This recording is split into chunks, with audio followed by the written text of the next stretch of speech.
then the music suddenly cuts out as we go to Dungeons and Dragons Monster Bash. Before we do anything, let's roll a d20. How does that feel? Nope, we're going to do poorly today. It's a now 1. That's just the way it's going to be. So, let me just make sure everything's in frame. I'm going to zoom in a little. Zoom in. You guys may already notice I've improved the quality of the visuals. The map in the background is a little bit sweeter. I wonder if I should get a little bit closer. It might be hard to tell what's what. Let's try going a little closer. Oh no, but now you can't see the names. You can't see the legend. You guys are legends. Just so you know, you guys are legends. Let's do it like this. We got, first up, round 1. We're playing Coffee versus Mandrake. And Coffee gave her team a name. You guys don't have to. Only 2 people out of the 12 ended up giving their team a name. This team's name is Spaghetti 2 Electric Boogaloo because it was Spaghetti Town. It was Spaghetti the first time, and now it's Spaghetti 2. And it's snakes again. We just don't we don't stop having snakes. Definitely don't. I'm actually gonna make the pictures bigger up front so you guys can see them, and then I'll worry about shrinking them down. So I've also marked their HP as per advice. It was a good idea. In blue for the one team and in red for the other team. And then that's why the name coloring matches. So Coffee is red on the left and Mandrake will be blue on the right. And that is the people who are going to be fighting. So what are they bringing to this Monster Bash? What are they bringing? Well, we got snakes on the left, that's for sure.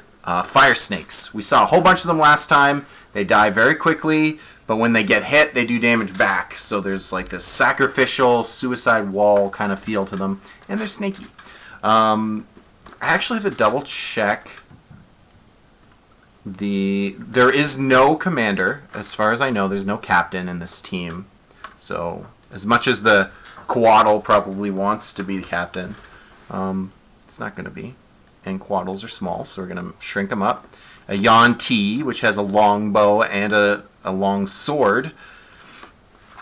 Quaddle's got a lot of magical abilities, too, that make things very interesting.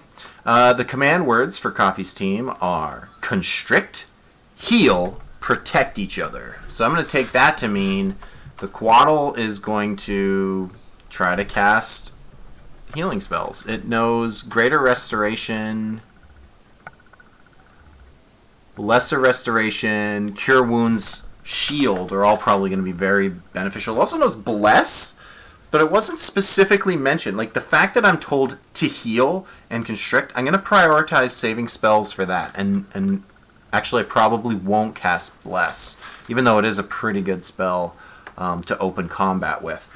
I think I'm going to avoid using it just so that I can get more heals out of it, which is the command word that I was giving. On the other team, we have... Which Yuan-Ti? Yuan-Ti Malison type 3, if you're curious. If you know your Yuan-Ti types. I don't. It means nothing to me. It's a snake man. Mandrake's team has the Big Daddy, a Wraith, big undead Beastie Boy, that can actually summon specters from humanoids that it kills. Which I'm pretty excited. There's only one humanoid in this matchup, the Yuan-Ti. So we're not going to see a lot of specters from this Wraith this time around. But there's potential for other fights that the Wraith will kill things and turn them into specters. And the specters will fight back and it'll be awesome. Also, 2 black dragon wormlings. I believe black dragons shoot poison or acid? Acid? Yeah, acid breath. That seems good. I'm excited to shoot some acid breath. And lastly, we got a one of Rust Monster, which is kind of a funny one. I'm not sure how good the Rust Monster will be, but we're going to try to make it work. It's going to be good against very specific enemies because if you have weapons or armor, the rust monster is just going to chew through it. But because it's a monster bash, a lot of time... False Star is muted, but that's okay.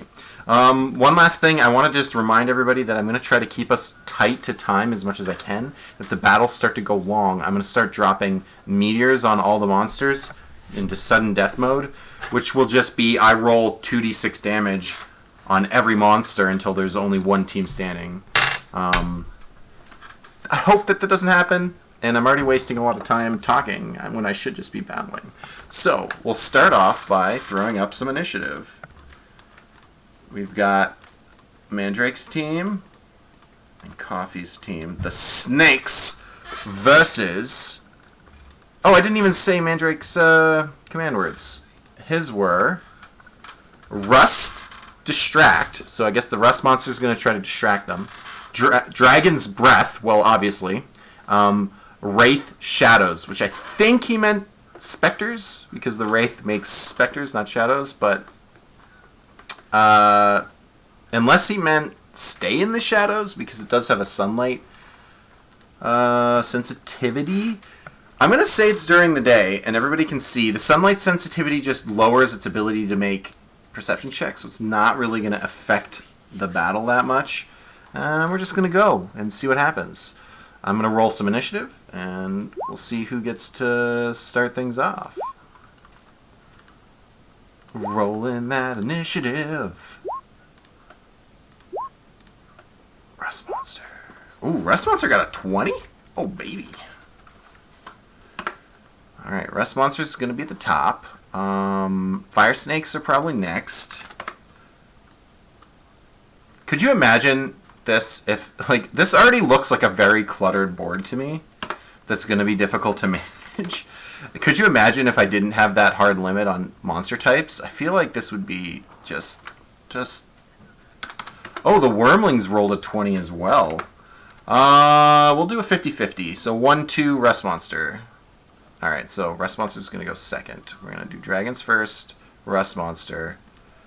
The Coatl is... I missed it. Where's the initiative? A 6. Definitely last. It's a very interesting creature, the Coatl, though. It has a lot of spells. It's very smart. Like, it's an incredibly smart monster. It should be making, like, the best plays.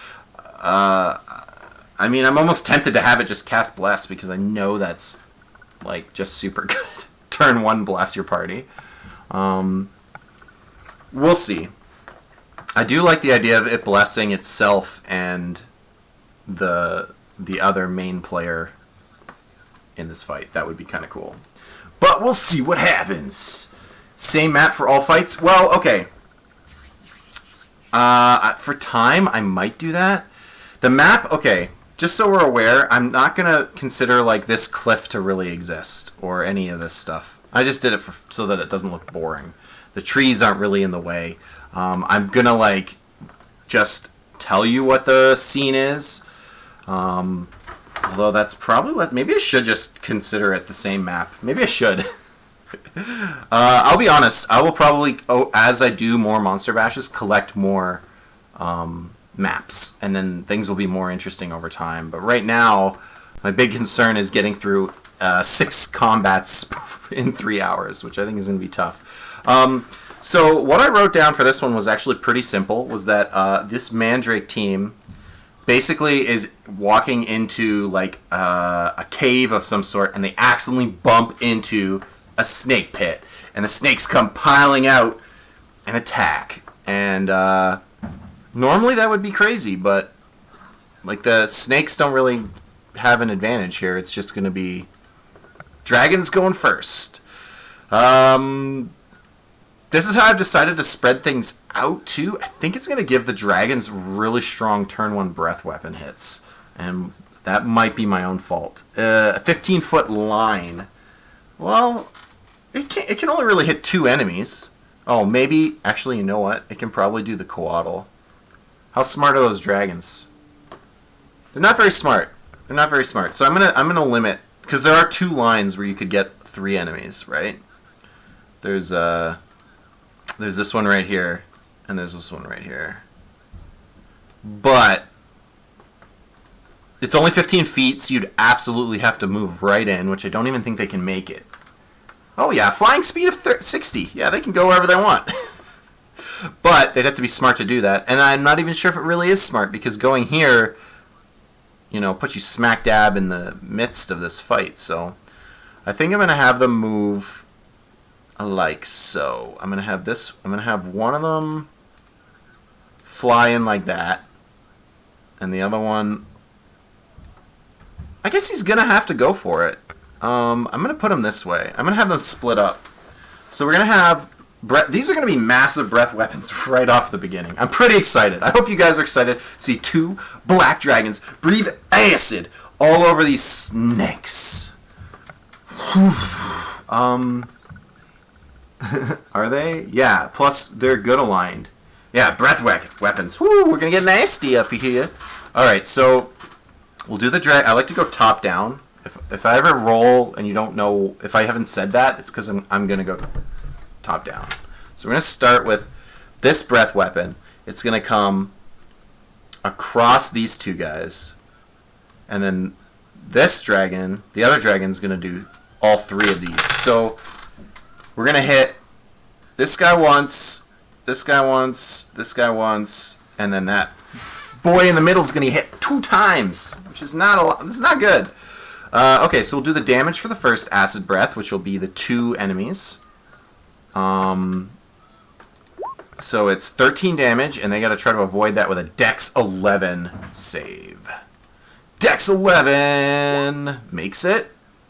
Dex 11. Yeah, they both make it. Awesome. So they take half that damage, which is only 6 points of damage. Can I math?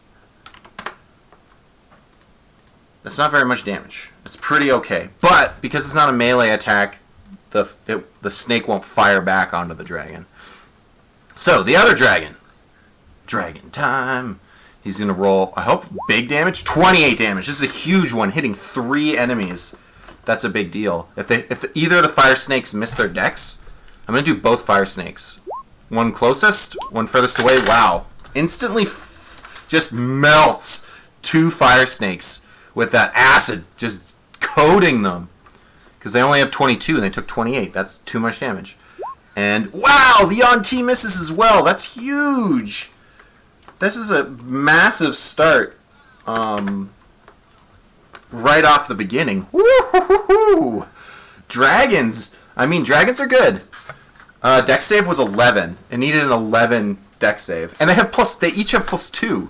So the odds were actually really good that they would get out of the way. But they were too busy with that first dragon. The dragon came by and they were like, oh, get out of the way! And then they all stood in single file while the second one just blah, all over them. So, yeah, this might be a quick fight. Maybe we'll get through this. Rest Monster. I don't think they have much movement speed. It's going to be pretty... Oh, 40! They're actually pretty quick. Let's see, can he get in there? Nah. But he is. He's gonna move as much as he can.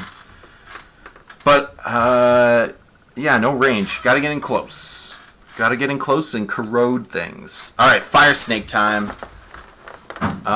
Jeez. I think they're just gonna pile on some dragons and try to get some attacks in. So we got 2... we got a bite and a tail and a bite and a tail on the top dragon. We'll just do them all. Bite, bite, tail, tail. Let me get the dragon's AC. 17! It's a lot. Bite, bite, tail, tail. No hits on the second dragon. Bite, tail, nothing!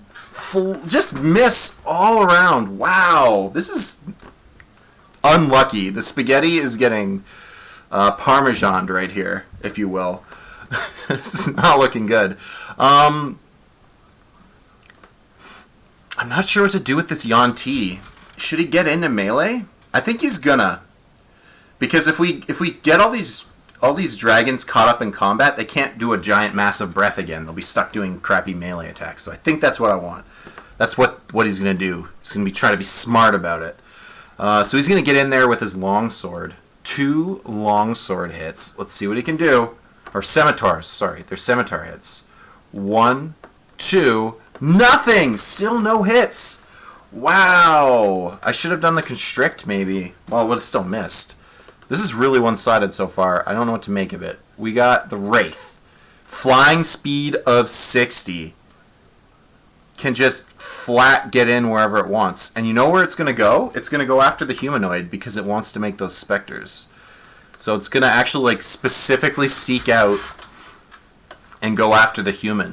Or the humanoid, I should say. Snaky guy. Alright.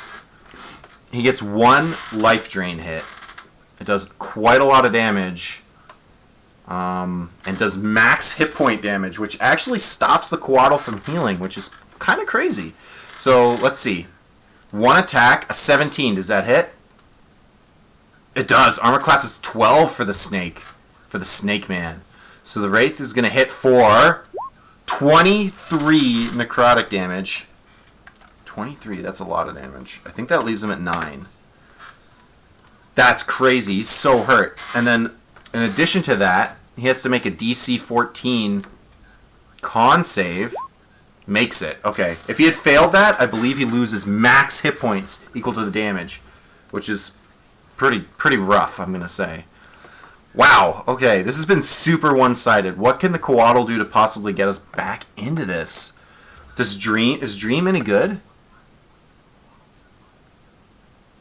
I think they have to be asleep already, don't they? Oh no. Yeah, I can... You or a willing creature. Yeah, I don't think that's offensive. I don't think I can use that for anything. Oh, let me just double check. I missed this a lot last time. Okay, I hate to go back and do this, but I missed it so much last time. I want to make sure I don't screw it up. Yuan-Tis actually have magic resistance. So he was supposed to have advantage on his dex save against that acid. So if I remember the acid, it was 28 damage. So I'm going to give him a second chance at that save. I'm retroactively doing this because I screwed it up so many times last game. I want to make sure I get it. He does make it. So he gets back 14 hit points. My apologies for that. That's on me. I keep forgetting about magic resistance on certain enemies. Because it's kind of hidden. You don't even see it sometimes. Oh, color! I hate snakes. Who overcooked the spaghetti? Chickens in chat, guys. You want to throw some chickens in chat? Okay, Coatl. What's it gonna do? It has magic weapons, too. Not that that's super relevant in this fight. It might actually be against the Wraith. Let me check. Yeah, it does matter against the Wraith. So he's pretty smart. He probably sees the Wraith as the biggest threat. But he's also supposed to heal. So I think that's what he's going to do. He's going to move into range. And he's going to drop that healing... that Cure Wounds. On... Cure Wounds spell. Boop. On the guy. It's actually... I don't think it's good enough. Well, it's the command word. I don't think it's a good play. I actually think it's better if it just tries to deal damage. It needs to out-damage this other team. And it is a very smart creature, but we're going to do the heal. It's not a whole lot of healing. It's 2 plus its spellcasting modifier, which I think is 4. So 6 hit points. It's not a whole lot of hit points for that spell. I'm going to be honest. It's not upcast or anything, so I mean, that's just it. A little tiny heal. I might not do that next time. I think it's going to have to just get into combat and try to deal with some enemies, because healing, it's not fast enough. You're taking way too much damage. Okay, we got 2 dragons. We're going to go top to bottom, roll 2 recharges. Neither one gets their breath back. That's a big deal. Getting their breath back would be very powerful, and they don't. So they have to deal with just doing a bite attack. They each have 1 bite attack. So we're going to have a bite on the hurt snake, and then the solo snake. So we'll go top to bottom again. Bite, bite. So the 5 is going to miss. The 19 is definitely going to hit for a bunch of acid damage. No, sorry. It does piercing damage and acid damage for a total of 8. Putting it to 8. But the fire snake, when it gets meleeed, gets to heat body back for a bunch of fire damage. 1 point... 1 whole point of fire damage! That dragon is so sad. Okay. We're in this still. We're in it. Let's keep going. Let's keep pushing through. Who is on the field? It says at the top. That's all I'm going to say. I actually put it up there this time. It's just so... I don't know what that link is. I'm anti-magic. Anti-magic field. What's this real quick? Is the breath weapon... Is it magical?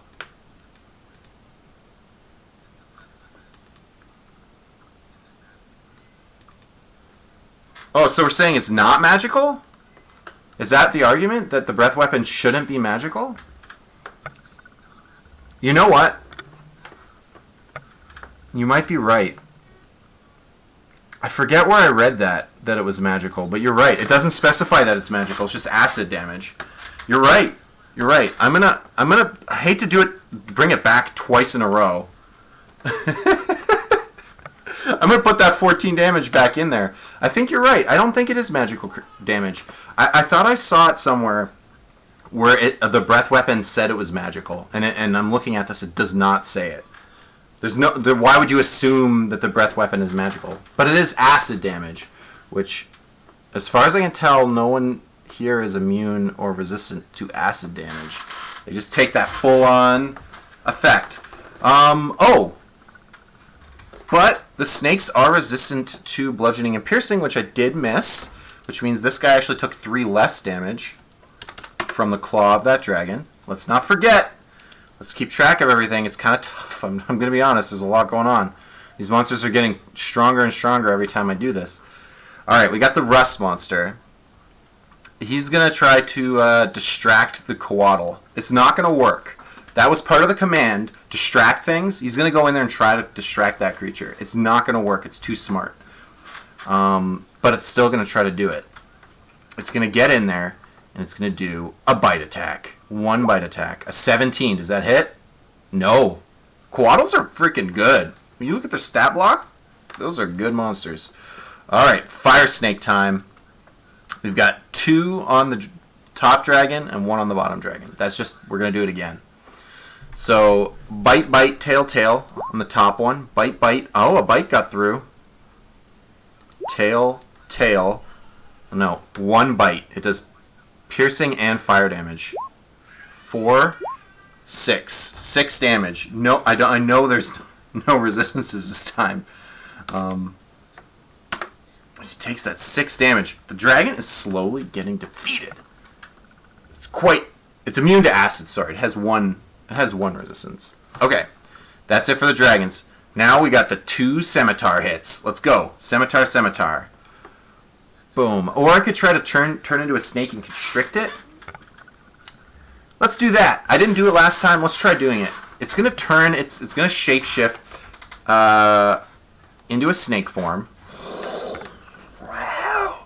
And it's going to use its constricting attack. It only gets 1, but if it succeeds, it can potentially grapple it, which is going to make it much weaker and give it some problems. It just restrains them. Attack rolls against the creature have advantage. Okay, that's basically the only thing that matters, is that it's going to become a much easier target for the rest of the snakes. So, 1 attack, a 19 connects and probably constricts. Let's do the damage. 9 points. 9 points of damage. And now we got to see if it gets out. It needs to make a DC 13. Sorry, it is constricted, but it has the option of potentially trying to get out. So, we got a snake. And the snake is squeezing this dragon. We didn't do this last time, and I felt bad about it. So he's constricted. Can't move, and attacks against it have advantage. I believe attacks out have disadvantage. Yeah, so there's a lot of bad things going on for that dragon. It's going to feel it. Alright, Wraith Town. The Wraith Town is going to try to finish off the Yuan-ti, though, which would release it from the grasp there. So it's going to get its attack in. It connects. 17 necrotic. Yeah, that's it. I'm sorry. That's a dead Yuan-ti. And what I'm going to do is I'm going to put an X through it. This guy's no longer restrained. I'm sorry. Because it can potentially create a Spectre here. The Wraith targets a humanoid within 10 feet of it. Well, that's an action, so it's not going to do it until the next turn. But it's going to try to turn that guy into a Spectre. We'll see what happens. Coatl Town. Now, this is a very interesting thing, though. No, you know what? It's not interesting. The creature has to be dead, so there's no healing back from this. It purposely would have done lethal damage. So the Coatl has to decide what to do. It's actually going to ignore the Rust Monster, move around, and bite at this dragon and try to finish it off. Try to get her done. So the Rust Monster gets one quick attack. One little bite as it runs away. Misses. Not important. Not important at all. Coatl. Bite. Going to Bite Town on that dragon. 21. That's a connect, baby. It's going to do 11 points of magical piercing damage, putting it to 6. Dragon getting hurt. DC, it might be poisoned. It has to make a con save. Has to make a constitution save. Fails it. That's a poison dragon. Poison dragon. I'm going to use this little skull symbol. We're also going to like zoom in a little, just so we can get a better look. Why not? Okay, so let me just look at chat real quick. How are people doing? People doing good? All right, let's keep it up. Coatl, super awesome, powerful creature. Okay, now that he's poisoned, I believe... until this poison ends, the target is unconscious. Another creature can use its action to awaken the target. So the dragon is worthless at the moment. It cannot do anything. It's also asleep. So I'm going to just put a little clock on him. He's basically out of the fight. The other dragon gets a chance to get its breath weapon back. It fails. Has to go for a standard bite attack. Wow, that acid was so powerful at the beginning, and now things aren't looking so good. A 23, that's going to connect. That bottom dragon's going to take 9 points of damage. Oh, sorry. It's resistance against the regular attack. The piercing damage. So it's only going to take 6 total. Put it to 16. It gets to hit back with its fire body for 4 damage. This is a big deal. These snakes are doing things I don't remember them doing last time. It's possible I'm just dumb and missed out on some of this. This Rust Monster is going to just attack. He's just going to attack the guy right in front of him. Why would he do anything else? He misses. No big deal. But he is kind of distracting that snake. We'll see. It might decide... It will, actually. It will attack this Rust Monster. So, 1 snake against the Sleepy Dragon. 1 snake against the Rust Monster. 1 snake against the Healthy Dragon. So we'll do the top dragon. It's asleep, which I think means I get... How does being asleep work exactly? If you're unconscious... attack rolls have advantage and are instant crits. So, with advantage, bite. That still missed. A 12 isn't going to do it. Tail. That connects. I'm going to re-roll the damage because it's supposed to be or re-roll the critical damage, I guess. Actually, you know what? I don't have to re-roll it. That's more than enough to lethal that guy. This dragon is dead. Is that fire snake bites down into it, and it's gonna pile in on this wraith. It's gonna try to get some wraith bite going on. All right, we're gonna attack the Rust Monster. Quick check on the AC of the Rust Monster. 14. Bite, tail, both connect. It takes 4, 7, 9, 14 damage. That's a lot of damage. The Rust Monster, I don't think any immunities or anything to protect it. Normally, if there was a metal involved, it would be slowly degrading it, but the snakes don't care. They don't care. Alright, the last snake getting his chance here on the bottom dragon. A 20 does connect. For 10 points. Wow, these dragons taking a beatdown. It's probably going to end up being Coatl versus Wraith very soon. I'm very interested to see what happens. It is the Wraith's turn. Normally, like if the Wraith was smart, it would probably just try to fight its way out, because attacking is so much more valuable here. But because the command words were to make specters, I think it's going to try. So what it does, there's no roll or anything. It just becomes a specter. Boom. So we kill this guy. I'm going to go grab a placeholder to represent the specter, because I did not get specter ready. This is a specter, baby. Yeah. Throw that up, and I'm just going to put it at the bottom. Actually, I think there's rules involved, but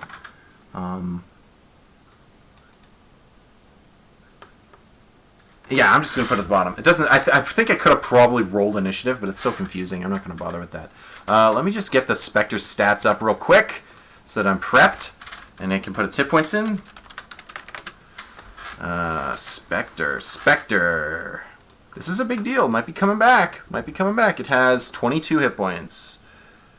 22 hit points. Whoops. Save those settings. Alright, we got a Spectre at the bottom of the order. Alright, Coatl time. Coatl. Healing doesn't seem like a good idea. I think it's just going to go for that sweet, sweet bite, baby. Actually, you know what? Bless is looking really good right here. Yeah, I'm going to Bless. It's a smart play. So it's going to cast Bless right now instead of getting into combat. It's going to stay where it is because it's actually dealing with this Spectre right now. It's going to Bless 3 people. So I'm just going to put a little orange dot on these guys. And I'm going to put a concentration on this guy so we know that he's concentrating. It's kind of hard to see their hit points now that they're so close to each other. Oh well, we'll deal with it as it comes up. Check chat real quick. Yeah, you guys look like you're just enjoying yourselves. Let's keep going. I'll give it a couple more minutes, but we're actually getting pretty close to that half-hour mark. We'll see what we can do. Get some more kills in there. All right, 1 dragon. Roll to see if it recharges. It does not. Has to go for the bite again. Not very good. Bites the dragon. Connects. The 11 is halved, so only 9 points of damage. And it takes fire damage in return because of the heated body. 1 point. Not a whole lot, but it's something. Got to keep track of that. That's it for dragons. Rust monster. Bite the hand that feeds. Let's try to deal with this. It connects for 4 points of damage, but that's halved. So it only takes 2. And the snake also returns a bunch of fire damage to the rust monster. It's actually, I think the rust monster just loses to itself if it keeps attacking, which is funny. Alright, it's snake time. These snakes have Bless on them. That's a big deal. So I'm going to have, this snake is going to attack the Spectre. The other snake is still distracted attacking the rust monster. So let's do the rust monster first because I think it's dead. Let's try attacking it. First attack, second attack. Misses. Alright. Attacks on the Spectre. It has armor class 11. Bite. Tail. Nothing. Alright, the dragon at the bottom. Bite. Tail. The tail finally connects. For... Did I roll them both? Yeah, I did. That's 5 points of damage. Fire and piercing. It's not a whole lot. That snake did not roll well for the damage. Oh, actually... Yeah, that's right. Overall, pretty boring. Oh! I have to Bless the attacks, though. Okay, so I gotta go back up here and look at these attacks. I'm sorry about this. So, a 5, Bless doesn't matter. This 10 might. So this bite, might matter. This would have been against the Spectre. Yeah, it needs a 2. So let's roll that. D4. Misses still. Alright, the Bless did not matter in that situation. Spectre Town. We're going to Spectre Town. What is this Spectre going to do? It resists acid. It resists fire damage. That's actually going to be relevant. It resists magical attacks. We'll see what happens. There's a lot of resistances on this thing. It has a life drain attack. Does necrotic damage. Okay, what's it going to attack? We're going to roll 1, 2, 3. And 4s are a reroll. top from bottom. So a 1. It's going to go after the Coatl. Life Drain, 11. Miss. Nothing. Worthless. Let's keep moving. We got the Wraith. Wraith is ready to do some fighting this time. It's going to attack the snake nearest to it. Let's go. 14. Does that hit a fire snake? It does. 20 points of necrotic damage. Boom. Gone. We don't have to keep its body.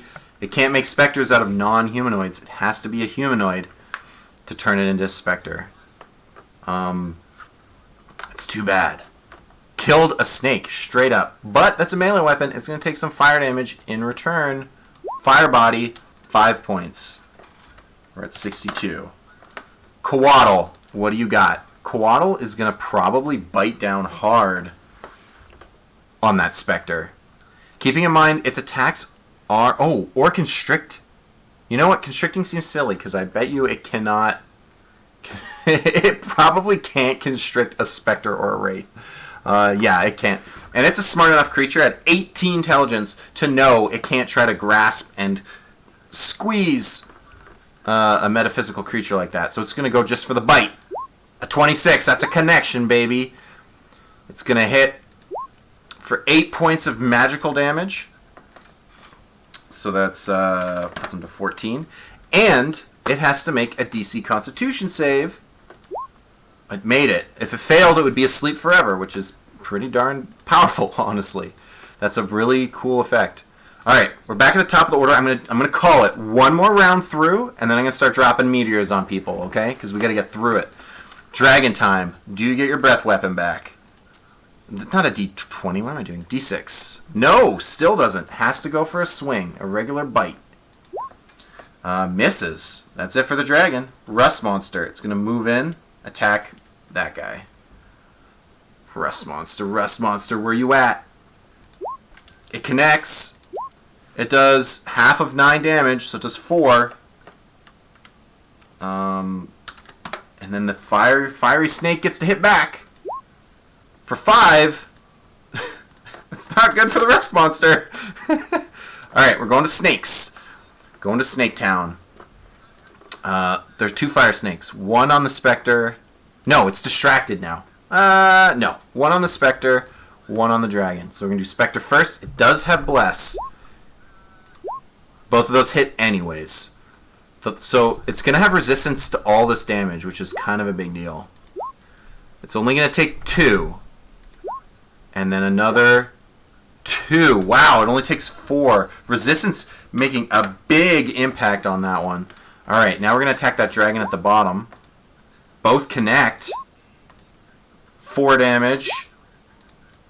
And a 9. Wow. Okay, so 13. 4 and 9. That's a dead dragon. Big deal that we took that out right now. Alright, Spectre. It's going to try to drain life the guy right beside him. Let's go. Drain life on that snaky. Or Coatl. It's actually... It doesn't matter. It missed. Yeah, I forgot that it was attacking the Coatl. My mistake. Alright, Spectre. Gonna try to finish the dragon or the snake that's right in front of it. This snake's gonna come actually down over there. Spectre. Or not Spectre. Wraith. Attack. Connects. 23 necrotic damage. That's a dead snake. And when that snake dies, it's gonna deal some fire damage in return. It's gonna do 6 points back. I can't select this for some reason. 56. Okay. Coatl, and then we're going to meteors. The Coatl is going to try to dish out as much damage as it can, because if it can... it's going to move down into the combat, and it's going to hit this Wraith as hard as it can in an attempt to give it a chance in the following rolls. With Bless, I think that's going to hit anyways. Yeah, that connects. Damage, 7. 7 magical. Okay. And does it make the Constitution save? Not that it matters a whole lot. I'm going to roll it anyways. It doesn't. It's a sleep and poison, or a sleep and poison. Yeah. That's actually huge. I don't know. Honestly, with this guy asleep, I feel like the Coatl can't lose at this point. Am I crazy to think that? I don't know. I feel like we can get through this really quick. I'm gonna kill off some dudes. And maybe just do the regular combat. I'm gonna say the snake, the rest monster, and the specter.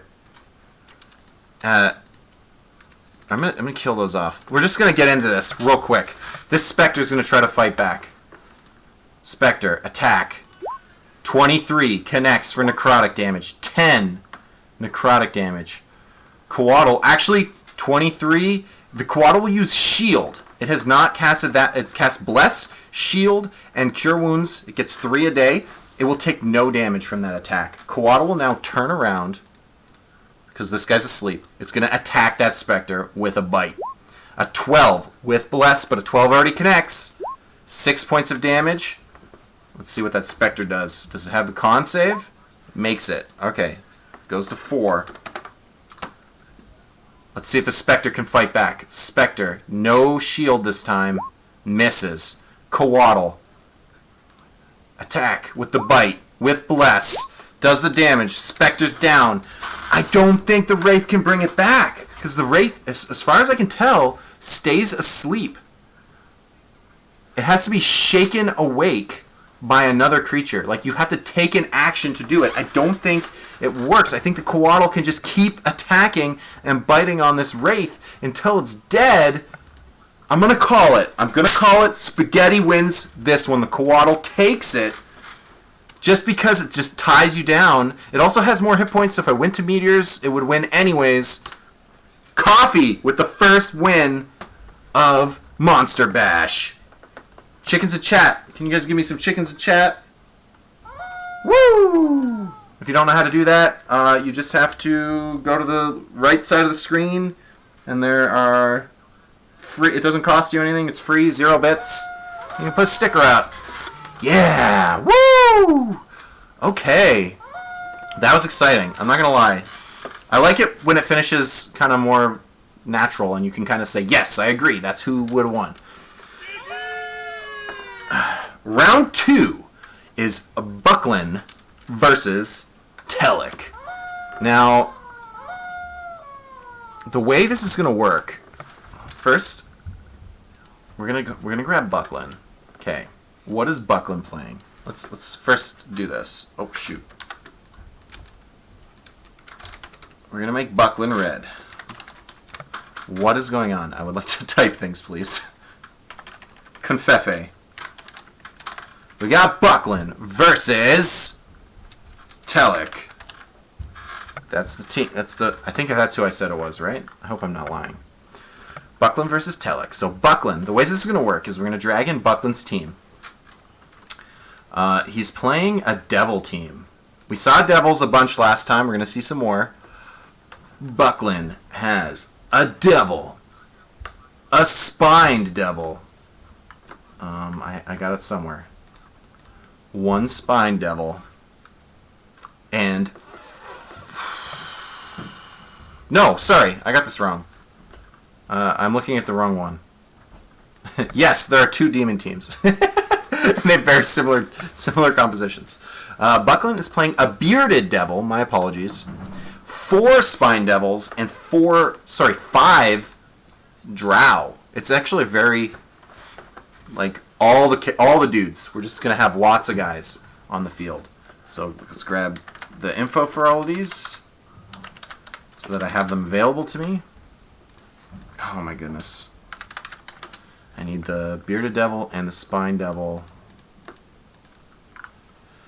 Bearded Devil, Spine Devil, and the Drow. Drow can cast Darkness, which is really interesting with the devils, because the devils can see through it. So, the way this is going to go down is, what happens is these devils are roaming the land, and they come upon a small group of humans. They're like a couple of soldiers or what have you, a couple of guard, and they attack. And then the human soldiers try to defend themselves, but they're overwhelmed and slaughtered by these devils. And I'm going to say the captain here, Bucklin. Yeah, the Bearded Devil is the captain, getting the final blow on the captain of the humans. Now, you're thinking, well, okay, that was a quick fight. Why would he play a bunch of humans? Okay, well, he didn't. What he's playing is, then sometime later, after all that was said and done, a revenant comes back from the dead, bringing with him 3 shadows and a bronze dragon wormling. It's a weird, eclectic mix of stuff, but they're gonna do it. So this is the mix here. Let me just get these enemy stats up. So we got a bronze dragon this time, which I forget what the bronze dragon does. If anyone knows off the top of their head, they can let everybody know real quick what a bronze dragon has. For breath weapon, I'm gonna look in a second. Tell you guys, it's lightning breath, baby. Lightning dragon coming to town. The dragon has 32 hit points, so we're gonna set that up. 32. The revenant. The revenant is gonna be tough. I don't know exactly how we're gonna get rid of this thing, because if they don't have the right elemental damage, which they don't, they can't actually put it down permanently. So it's going to be very interesting. He also has immune to poison, which the devils tend to use. So, I mean, 136 hit points. If you were curious how many hit points a revenant has, a lot. A shadow. Shadow, baby. Let me type my stuff in. The shadows have not that many hit points, but they have a bunch of resistances, and their damage output is crazy. Okay, so we're going to take these 3 shadows, 1 Durgan, and the Revenant. The Revenant has chosen the Bearded Devil to be his, what's the word? His vengeance. Now, here's the very interesting, intricate thing here. So, Revenants are very interesting in that they keep coming back. If you take them down to 0 on their turn, they're going to get back up again. But another very important thing to know about Revenants is once they've killed their vengeance, they give up and they die. So he's going to fight to kill this Bearded Devil, but once the Bearded Devil's gone, that might be it for the Revenant. We'll see what happens. He's going to be very focused on killing one enemy very specifically, and we'll see what happens after that happens. We might possibly do a roll to see if he has some anger against the other members of that party. We're not sure yet. Spine Devils. They got 22 hit points. Let's get this loaded up real quick. And lastly, the Drow. I don't think have very many hit points. I think they're pretty darn weak. They have a good old healthy 13 hit points. They're pretty weak, the Drow, but they have spells, which makes them powerful spellcasters. So we got a bunch of Drow. Bearded Devil's going to shrink on down. He's going to have like scattered Drow around him. And 4 Spine Devils. I'm just going to like throw them randomly. Eclectic mix of dudes. Yeah, let's get that initiative up real quick. I don't know. I don't know what's going to happen here. We'll see what happens. I'm just going to... Oh, no, this is good. I can keep going. Initiative. Initiative. So, number 1 on the list is the Spine Devil at a 19. I have to make sure not to accidentally delete them because the Shadows don't have 11. They actually have 18. So they're next up. So Spine Devil, Bearded Devil got a 15. Drow got, what did they get? 11. Dragon got a 7. Revenant also got 11.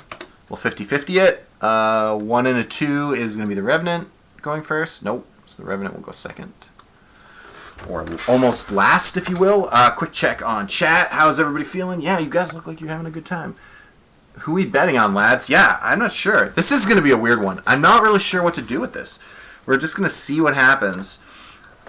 So the Revenant gathers his forces and attacks, trying to take down and get vengeance for his men being slaughtered. And we can even say maybe the party, the shadows, are the other members of that group. And it kind of gives this nice flavor that the killed humans are getting that vengeance. I don't know what to say about the dragon. I can't really roleplay in why they had a dragon to help them, but they do. They have a dragon. So up top is the Spined Devils. Oh, before I do that, actually, I should say their command words.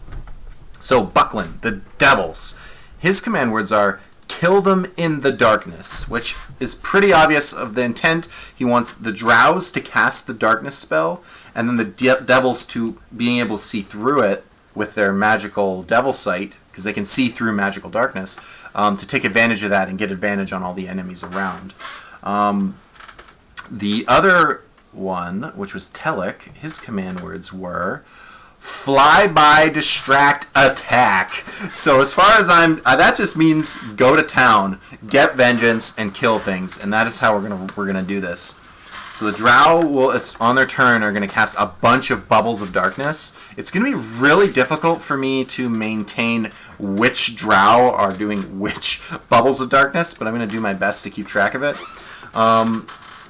Hopefully the fight will just get really mashed up in the middle and it'll be really obvious what's going on. We'll start with the Spine Devils, which have a flying speed of 40 feet. So we can get one on the dragon, and the others can't really get into combat. So they're going to do this like weird thing where they kind of fly like this. Another thing is the Spiny Devils actually have flyby, unlike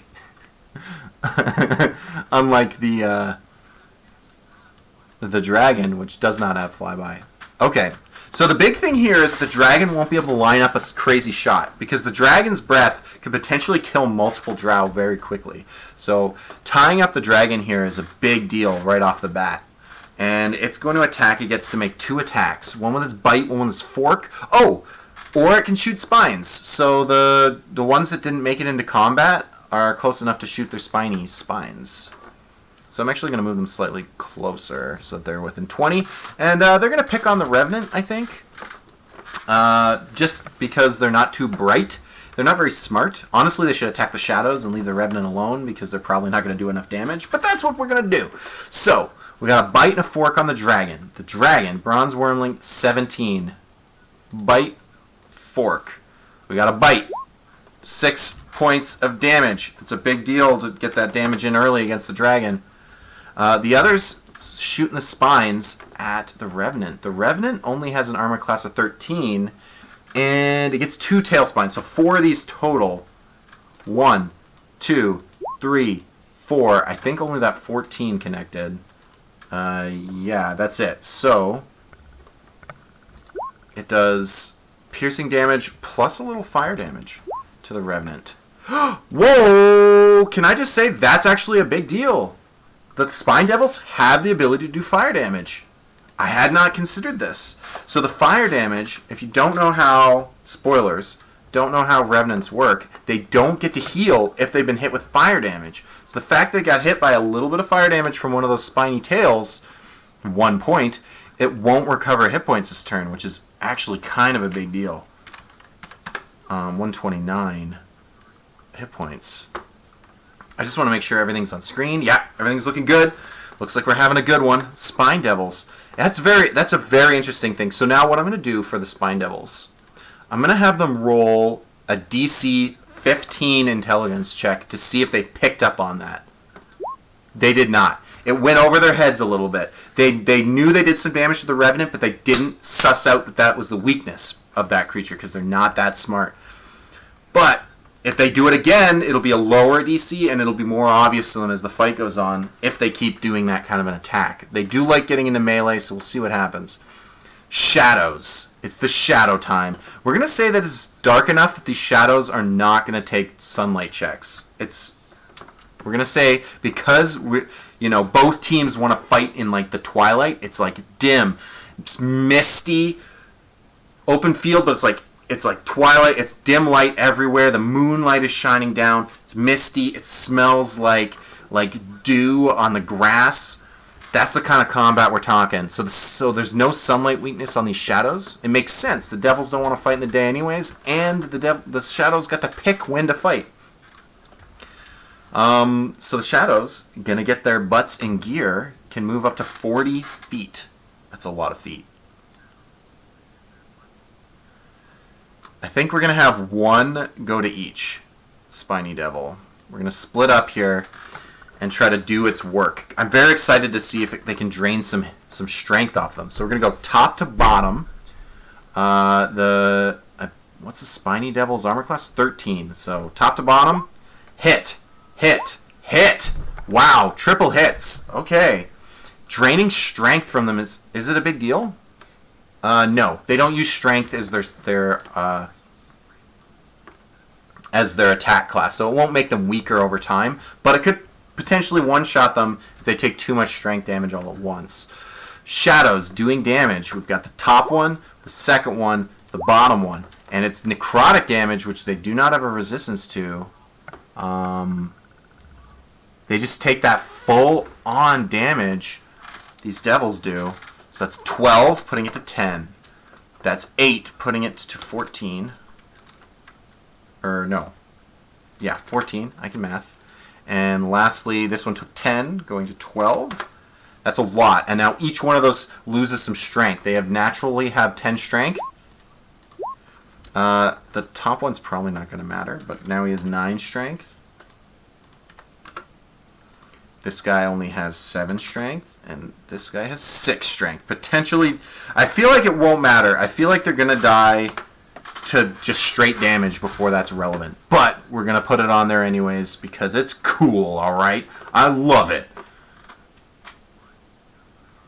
Spine Devils use strength? I doubt it. No, they don't. They don't use strength. Because their strength modifier is 0. Oh, but maybe they... Like, you're right. Maybe they do. Do they use it? I mean, maybe that's their proficiency and not their actual dexterity bonus. You know what? You're right. They do use strength because there's no plus to damage. So as long as, if they're not shooting their tail spines, they're just biting and using their fork, yeah, it is relevant that their modifiers just dropped. That's actually a big deal. Thank you very much for pointing that out. You're right.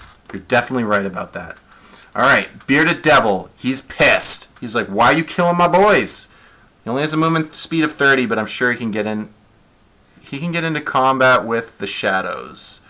He's going to get into combat with this top one right here. He's going to go to town. He's got a beard, and he's got a glaive. Shadows have AC 12. Pretty easy to hit them. Beard and glaive, both connecting. I don't believe they do magical damage, which is too bad. But they do potentially poison the shadow. But I believe the shadow is both immune to poison damage and the poison status effect, so that won't matter with the beard. The beard will just do 7 points of damage, which is reduced. It's resistant to only 3 points. Not very much damage. But the glaive is going to do some slashing. 10 points reduced to 5. I can math. And then potentially they get like an infernal wound on them that they make a Constitution save. Let's see. It's DC 12 fails. So this guy is wounded. At the start of his turn, he's going to take some extra infernal damage. No, sorry. At the start of each of its turns, it's going to take a D10. And then that can keep stacking. Now, there's no roll. Every time a Bearded Devil hurts a wounded guy, it keeps doubling up on that until making that wound worse and worse and worse. Although there's shadows, so who cares? But did I miss a devil? This devil over here never got a turn. I'm going to bring him up. You know what? We're going to just do him real quick. He would have shot tail lasers. He would have shot 2 tail lasers at the Revenant, so let's just see. Well, 1 connects. We'll take 6 more points off this guy. Real quick check on the Revenant. Is it resistant to damage? No, it isn't. So take 6. That I missed. I missed it. I'm sorry. There was a whole devil I missed. That's a big deal to miss a whole devil. They're kind of strong. Okay. The Drow. So we're just going to drop darkness on each of the important spots. It doesn't make sense to do it on everybody. So, looking at the Drow. They also know Fairy Fire. I don't think I need to cast Fairy Fire on anything. How does that work?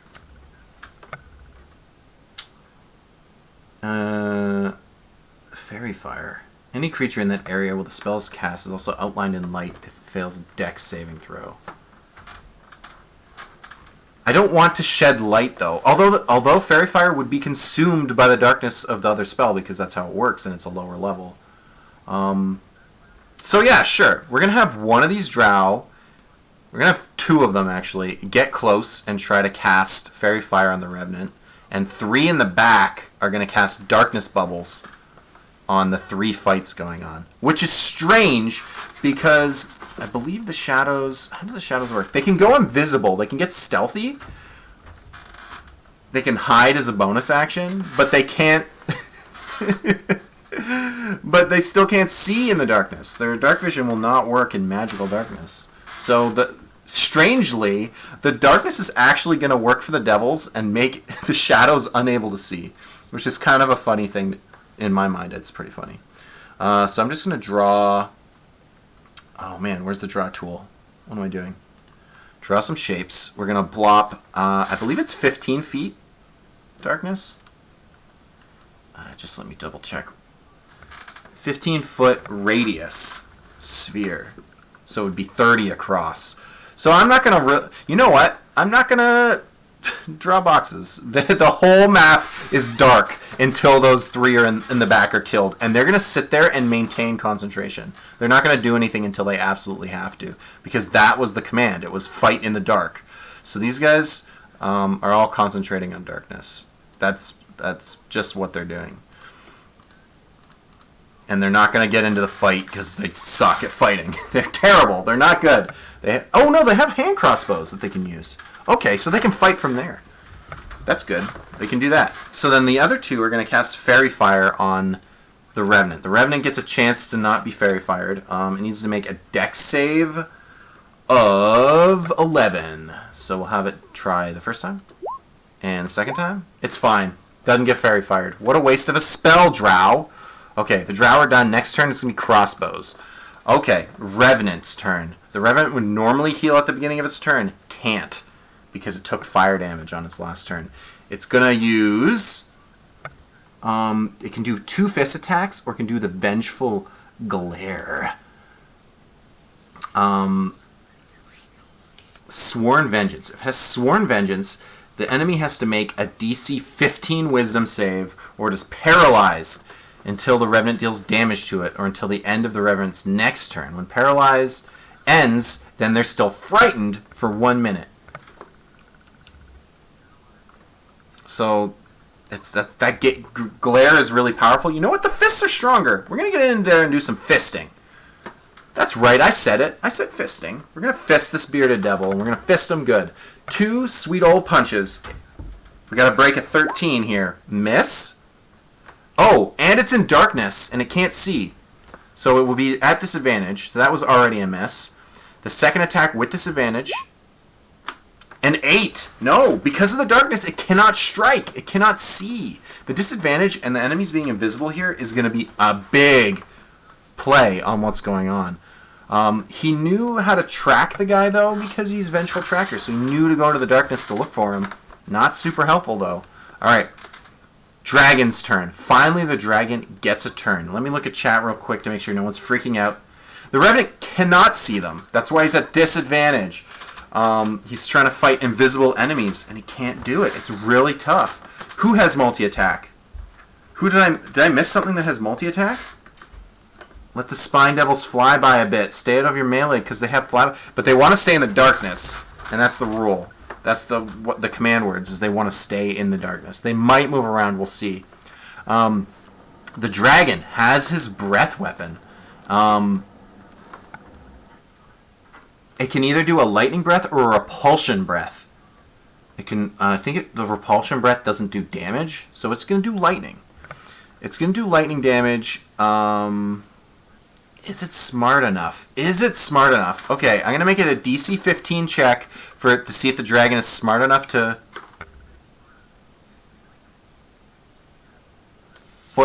It's a 40-foot line. The dragon is a 40-foot line. This dragon is way better than the other one, I'm just going to say. It seems a little unfair that they are the same challenge rating and stronger. We're going to see if it's smart enough to move up 1 square and shoot the drow that's over here. It can't see what's going on. It's going to rely entirely on its smartness here. DC 15. It's smart enough. It's going to try it. So we're going to line that up, and we're going to fire it. Now, if it lands, that means the darkness block on that spot will be gone. But 15 feet from here still means that they'll be in darkness. It just means there'll only be 2 bubbles instead of 3. So, Lightning Blast. Each creature has to make a dex save or take this much damage. They'll take half without. So, potentially Drow lives. The Spine Devil does not have resistance. He's got to try to make that dex save. Real quick, I got to remember the DC on this. DC 12. Dex. Fails it. That's a dead devil. Alright, the drow. What are you going to do? Dex save. Fails it. They're both done. Foom, foom. As that blast of electric energy comes screaming forth, annihilating an entire line, leaving a scorch on the ground. That was powerful. That was a powerful, possibly the only thing keeping them in the game is this dragon at the moment. We'll see if the other team is smart enough to pick up on that and possibly deal with it. Alright, Spine Devils. We can do the flyby thing that we're talking about. Flyby, yeah, we're going to flyby to get to that guy, flyby to get to that guy. So we're going to put 2 of them up against this dragon. They're ignoring everything else. They have flyby so they don't do opportunity attacks. It's all good. And this one's going to stay in between to deal with this shadow. Now, they have advantage because in darkness they can see and the other one can't. They're invisible. They're going to have advantage on their hits here. It's going to make a big deal. They're not doing anything fire damage, though, or hitting the Revenant, so the Revenant's going to get a chance to heal up its hit points. So, another thing I have to keep track of, though, is these 2 are weaker. Their strength is down 2, so their attacks are actually -2 to hit, -2 damage. So that's actually a huge deal, even with advantage. So advantage for the bite. We're going to do both bites. Bite, bite, and fork, fork. Yeah, all of those are going to connect. 17 hits. So yeah, every single one of those hits. Oh no, they're -2, I just said. So that means only the bottom 2 fork attacks hit. So we got 2 rolls. I'm not sure why they rolled any damage. I don't care. Oh, because it might have been a critical? Yeah, it would have been a critical hit. So we'll just use the damage here. So -2, -2. So it's only going to be 2 damage and 3 damage for 5 total damage. It's actually not that much damage because the shadows drain their strength. And they're not smart enough to know, oh, I got to use spines instead. Alright, so this one's going to try to attack that shadow right down here. This time, with the advantage, does not have a minus to its multiplier. It can just straight up do this thing. So bite, critical hit, fork. The fork connects. The fork only connects for 2 points of damage, which is reduced to only 1 point of damage. Then this attack here is 11, reduced to only 5. Shadow not taking much damage overall. Okay, We're good. We're going to keep going, though. We're going to power through. This is taking a long time. I don't know if I'm going to get through every single battle now. This has already been the 30-minute mark, and we barely touched this fight. So we're going to just keep powering through. 2 of them, did the drow just die? Yeah, the drow took the full damage. It only had 13, took 18 damage or whatever it was. Just straight up dead. Okay.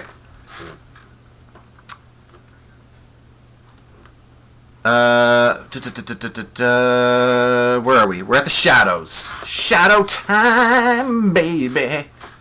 The shadows. Invisibly attacking the spiny devils near them. Spiny devil, bearded devil, spiny devil. So we'll do the first one.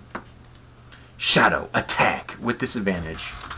Let me just check their AC. 13. So the first one. Miss. We'll do the one at the bottom first, actually, before the bearded devil. Miss. And the bearded devil. Miss.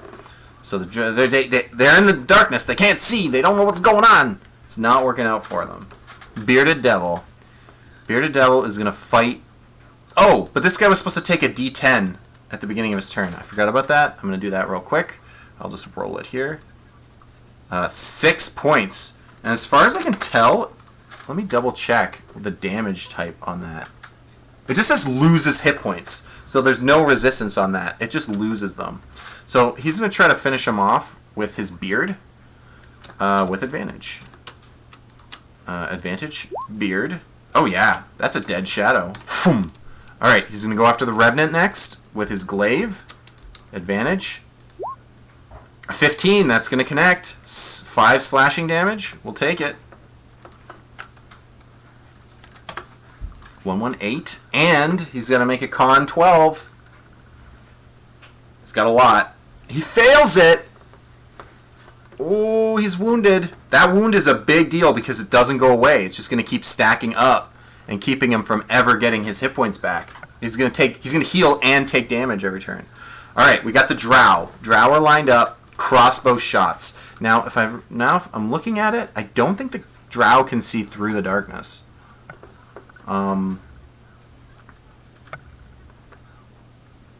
Like, just because you cast darkness doesn't mean you can see through it. So they're going to attack, but they're going to be at disadvantage as they fire these shots. We're going to have this guy kind of come up here. He's going to kind of get ready to hit this. They're going to shoot at the dragon. All 3 of them. Or all 4 of them. We're going to have 4 disadvantaged shots at the dragon. Because they can't see the dragon. They're just firing at it blindly. We'll just do it real quick. 1, 2, 3, 4. 1, 2, 3, 4. 2 of those still connected for 5 damage and 4 damage. That's a 9 damage hit. Big deal. Big deal. These drow picking up the pace. Revenant. So he heals 10. Goes to 128, but then he takes a D10 of damage. So he takes 3 back off. Okay. And he's going to disadvantage double punch the bearded guy. First punch, second punch. With disadvantage, does a 16 hit? It does, but an 8 doesn't. So that first hit is going to go through. I don't know why it rolled. Oh, because if its vengeance target, which it is, it's going to take extra damage, additional bludgeoning damage. So you add it up to 23, but then he's resistant, so he only takes 11. Still, that's powerful. And now he actually... Oh, he could have grappled him, but he's not gonna. He's just gonna let that damage kind of simmer. Alright, dragon. D6. Does it recharge? No! Has to try to bite one of the devils with disadvantage. It's not very useful. Going for the bite. We'll just go for the most hurt, the 12 hit points. Misses. That's it. Moving on over. We got the spiny devils. Alright. We got 2 devils attacking the dragon, 1 attacking the shadow. We'll do the shadow first, actually. Let's get this going. Because this is the one with full potential. So, advantage. Advantage. I believe those both connect. For a total of 4 points of damage. Let me just double check what a Shadow's AC is. Yep, that definitely connects. The dragon has 17 though, and there's -2 to hit. So I mean, I have a feeling these devils are not going to connect even with advantage. 1, 2. Oh, one of those hit. 3, 4. I believe we got critical hits here, which are going to get in anyways. So we've got a slash for... I believe that's just enough. The dragon goes down as they get lucky on those critical hits. Critical hit. Boom. Killing the dragon. Interesting, interesting. Shadows up. Again, the Shadows have disadvantage going into this. I think we might be seeing the end of this fight very quick because the advantage of the darkness is huge. And they're not, what are they going to do? Move out of the darkness? Like, then there's opportunity attacks, and they're a group of monsters. They're not exactly, you know, thinking creatures.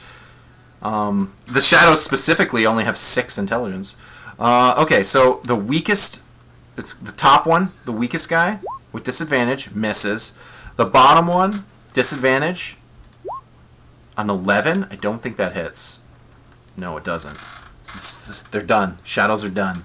Alright, Beardy. I think this is where it all comes down, because the Bearded Devil is going to start stacking those wounds, which is a big deal.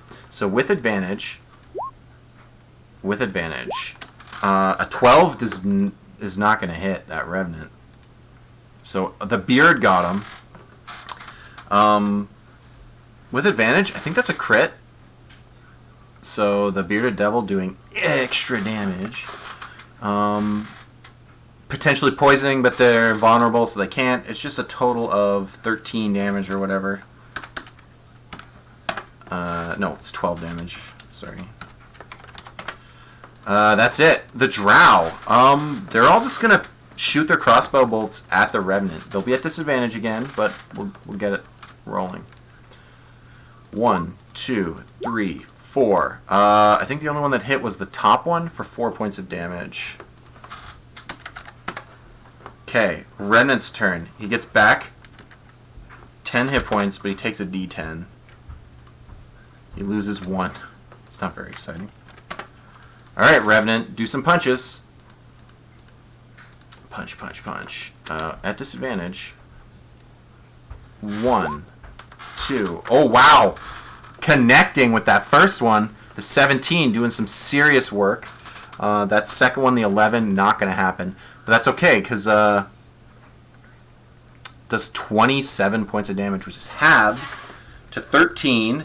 Can I math? 12, that's 28. Bearded Devil's starting to look hurt. Alright, we got the Spine Devils here, trying to finish off these shadows. So we'll go after the top shadow with advantage, but -2. Yeah, those are going to hit. All but that last one is going to hit. So, and one of those is a critical hit. So halved, we're going to do 2 damage. 13 halved is 6, so 8 damage, 9 damage. Leaving him at 7.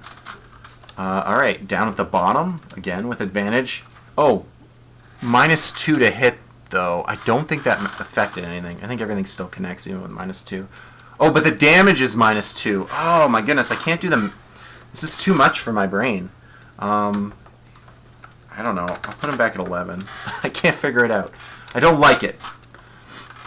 The one at the bottom, Bite Fork. Connect for, jeez, 3 points of damage. Okay. It's very slow going. I don't like this, how slow it is. The top, disadvantage. The bottom, disadvantage. No, nothing. Bearded Devil. Try to make these count. Can we do this? Alright. The Beard connects. The Glaive connects. The big thing is now he has 2 of those wounds on him now. So he takes the initial 5 and another 6, which is 11 damage. I think I might call this, guys. I mean, I don't know. It feels like it's over. It feels like they've got it. Alright, all these stupid disadvantaged children, no, hand crossbows, they'll all shoot at the Revenant. Why not? 1, 2, 3, 4. All of them miss spectacularly as the shots go wide. The Revenant heals 10 but takes 2d10 damage. So stays even. 2 punches. We see those punches though. They're pretty good. They're pretty good punches when they connect. That's a miss. And that's a miss. Very quickly. Alright, we're going to do one more round and the meteors are coming down, my friends. And we're just going to try to finish this off as quickly as we can. Okay. I might just count up hit points instead of saying meteors come down. We'll see. We'll see what happens. Okay, so against the Shadow, -2, which is really annoying. So one of those is a critical. So 1 damage, 2 damage, 3 damage, and a critical hit, which did 9 or 4 damage. So 7 total? Putting him to 3. It's so weird. The math is so weird on that. Okay. The Shadow at the bottom. Connects. Doesn't kill. Connects and kills. Shadow down. And he's going to get in there now. He's going to get in on that Revenant. That Revenant's getting gang piled on. Alright, the Shadow is going to try to defend itself, but I'll be quite honest with you, I don't think it matters. I'm actually going to call the fight here if it makes sense to you guys. I don't think that Shadow up here is going to do anything. It's going to just die eventually. Then we're going to have a literal pile-in on this Revenant. And I already said when the Revenant kills its target, it probably gives up. I might roll it keeps fighting for a little bit, but it's not going to kill the whole party. It's going to give up at some point. Not to mention, that 2d10 will never go away. So it's going to lose its ability to heal. I also made the argument that if all your allies are dead when the Revenant goes down, it's over. So I'm going to call it. I'm going to call it. I'm sorry, Telek. I'm calling it right here. Buckland wins this match with his crazy darkness and can see through darkness combo.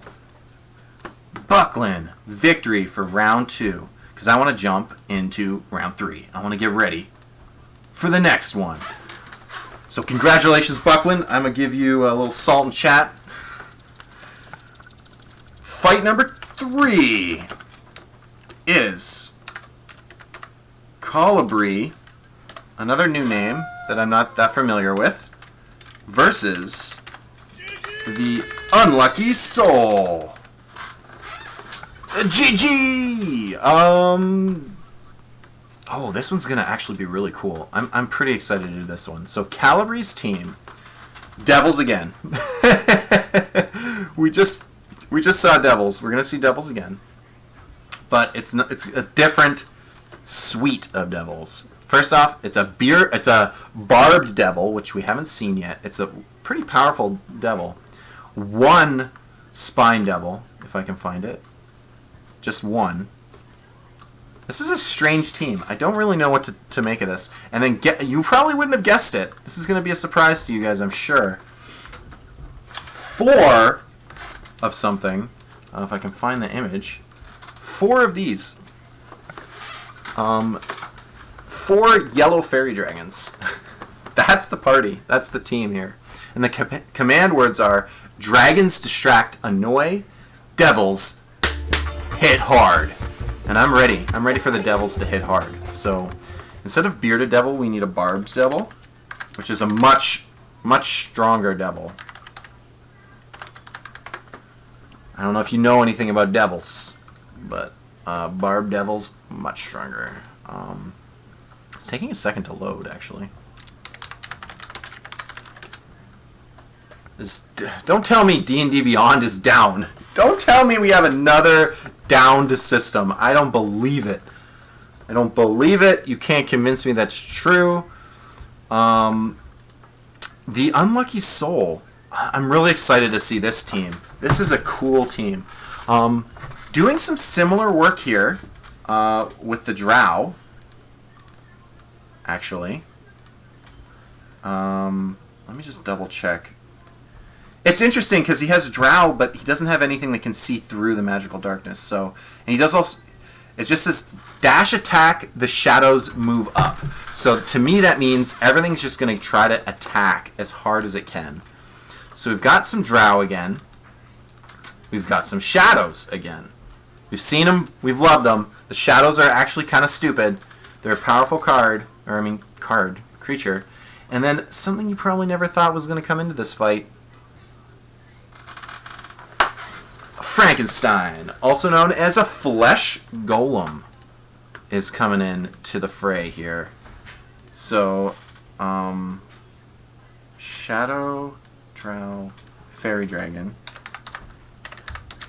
Fairy Dragons are actually they're the younger Fairy Dragons, so they don't have polymorph. They just they don't have that option. But they do have Euphoria Breath, which is possibly very powerful. So, we will put these guys in here.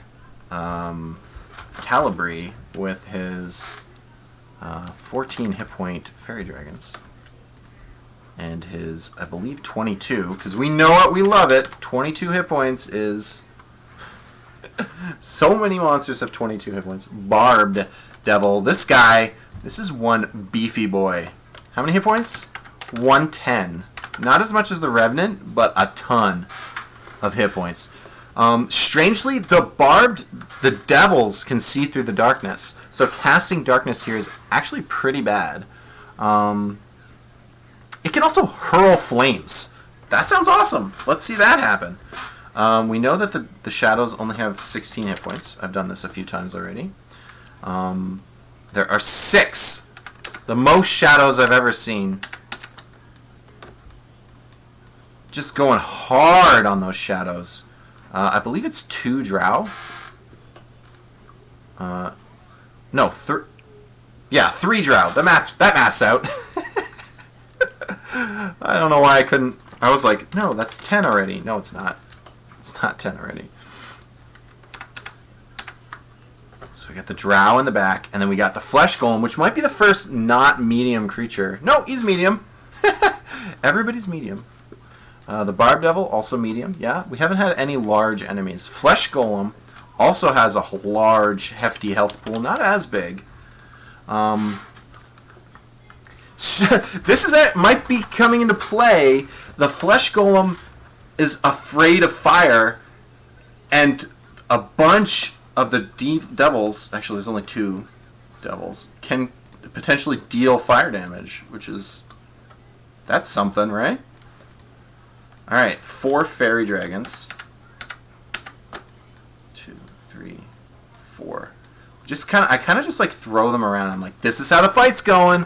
Yeah, this looks good. Let me throw up these real quick. I'm not gonna lie, if the shadows drain the strength out of that spine devil, I'm just gonna ignore it because it was so annoying last time. Okay, quick check on chat. How are you guys doing? Spiky green devil? Yeah, what is it? It's crazy. It is kind of a similar fight. I won't lie. The seeding was random. We got some similar reoccurring characters here. Although the drow are on the other side, which makes things interesting. So I'm gonna have it at like dusk. We're gonna have dim light, just so that the devils don't. Actually, I think everybody has dark vision. Yeah, so it doesn't matter. Even if it was dark, every single enemy has dark vision or better. So it could be complete darkness. They're fighting in the dead of night, and it doesn't matter because they can all see anyways. All right, initiatives.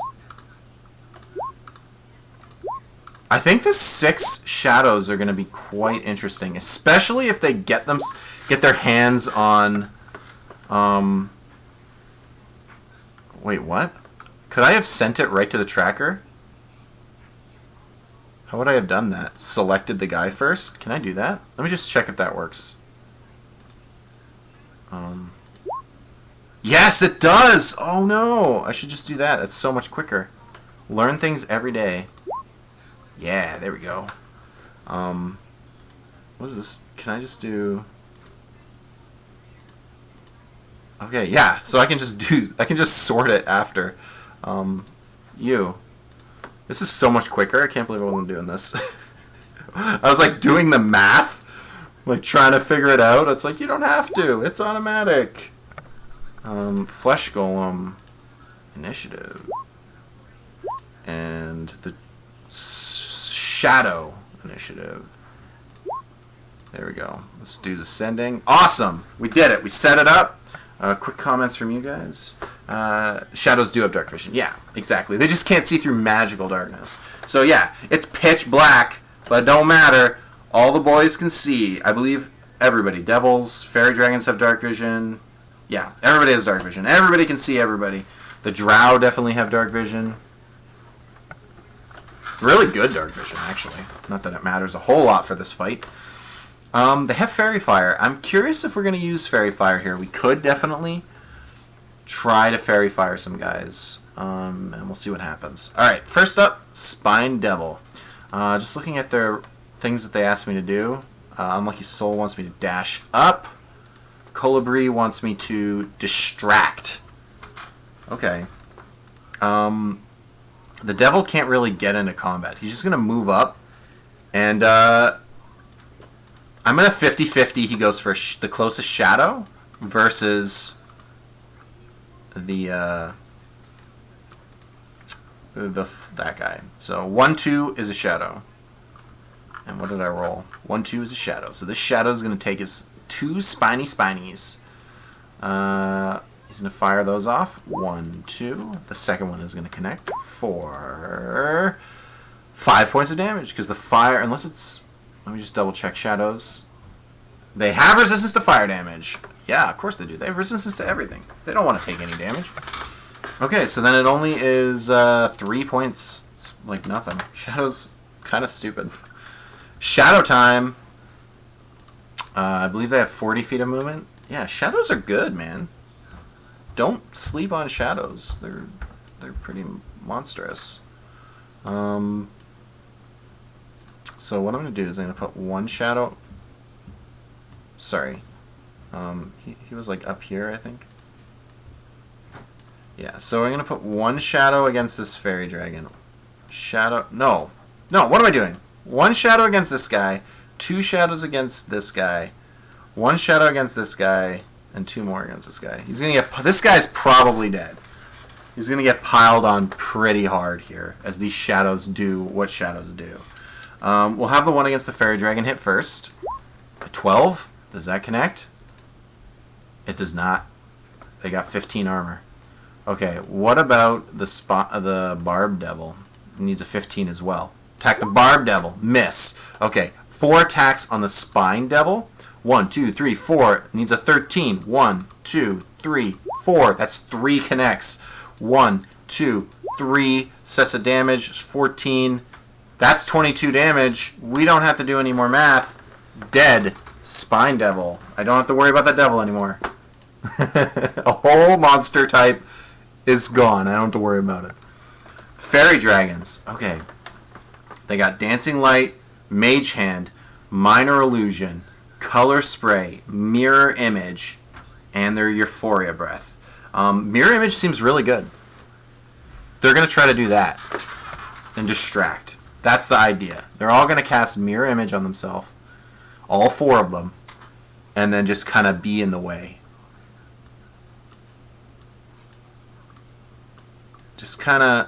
Just be between the enemies and the Barb Devil. So they're all going to come at the fairies, and they all have 3 mirror images on them. So we'll just keep track of that. Which is going to make them much harder to hit. Okay, next up, Fleshy Golem Boy. What does the Flesh Golem got? He's got a movement of 30 feet. He can get in there. He can get in there real good. He's going to start pounding on this thing. Okay. It has 2 slam attacks. First slam, second slam. 14-14. I believe it needed 15. So we don't even have to use one of his extra mirrors, because he just straight up missed twice. I just want to read all of its stuff. Fire resistance, magic resistance, magical weapons, which is cool that it has magical weapons. Alright, Barb Devil. This devil makes 3 melee attacks. a tail and 2 claws. Or it can hurl flames twice. I think it's just going to try to kill the crap out of...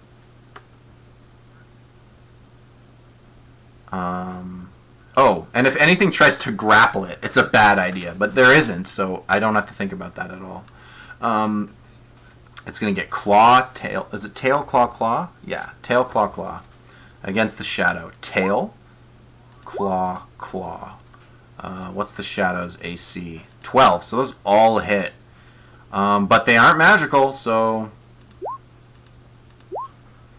13, which is halved to 6, and then another 6. So he actually goes to 1 hit point and survives the damage. This is going to get really interesting. I don't know if Barb Devil's enough to handle the army of shadows that are inevitably coming down on them here.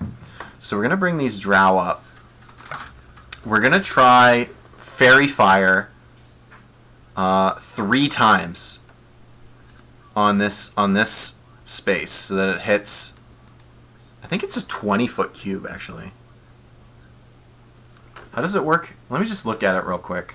Can you choose who gets hit?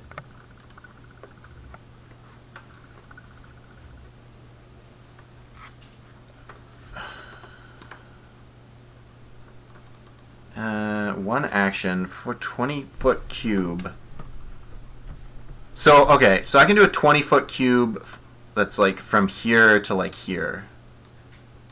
It's gonna hit my the one shadow, but it's gonna also hit 3 fairy dragons and the Barb Devil. Now, I believe they all have magic resistance, all of them. So, yeah, they all have magic resistance, so they all get advantage on trying to avoid getting afflicted with Fairy Fire. So I'm just going to tie all these together and just put them together, and we'll worry about rolling if some of the drows die who had it. We'll find out. So it's a DC, I believe, I want to say 11, and they have advantage. So, Fairy Dragon, you're first. We'll do the top Fairy Dragon, then the rightmost Fairy Dragon, then the leftmost Fairy Dragon. With advantage, has to make, what kind of save is it? Oh my goodness. Is it Dex? Yeah, Dexterity saving throw. There's almost no point in me rolling this. They have insane Dex save. So 1, 2, 3, yeah. The next one, 1, 2, 3, yeah. The third one, 1, 2, 3. Almost failed it. Yeah, they're fine. They don't care. Lastly, the Barbed Devil. He also has good dex. 1, 2, 3. Makes it all 3 times. So the drow not really contributing with their spells a whole lot. They just cast Fairy Fire. All 3 of them took their time to cast Fairy Fire, and Fairy Fire just did nothing. Snacking intensifies. So we'll look at the shadows real quick. Technically, he has to do it. He does not have magic resistance, so he just has to do... He fails. So the fairy fired the shadow. It won't matter. That shadow's going to be dead, and you can choose to drop the Fairy Fire. So when they see it only affected their own team, they can just let it go. Let go of concentration and end their turn. That's it. Shadow time. The shadows are going to be distracted. They're going to fight these fairies.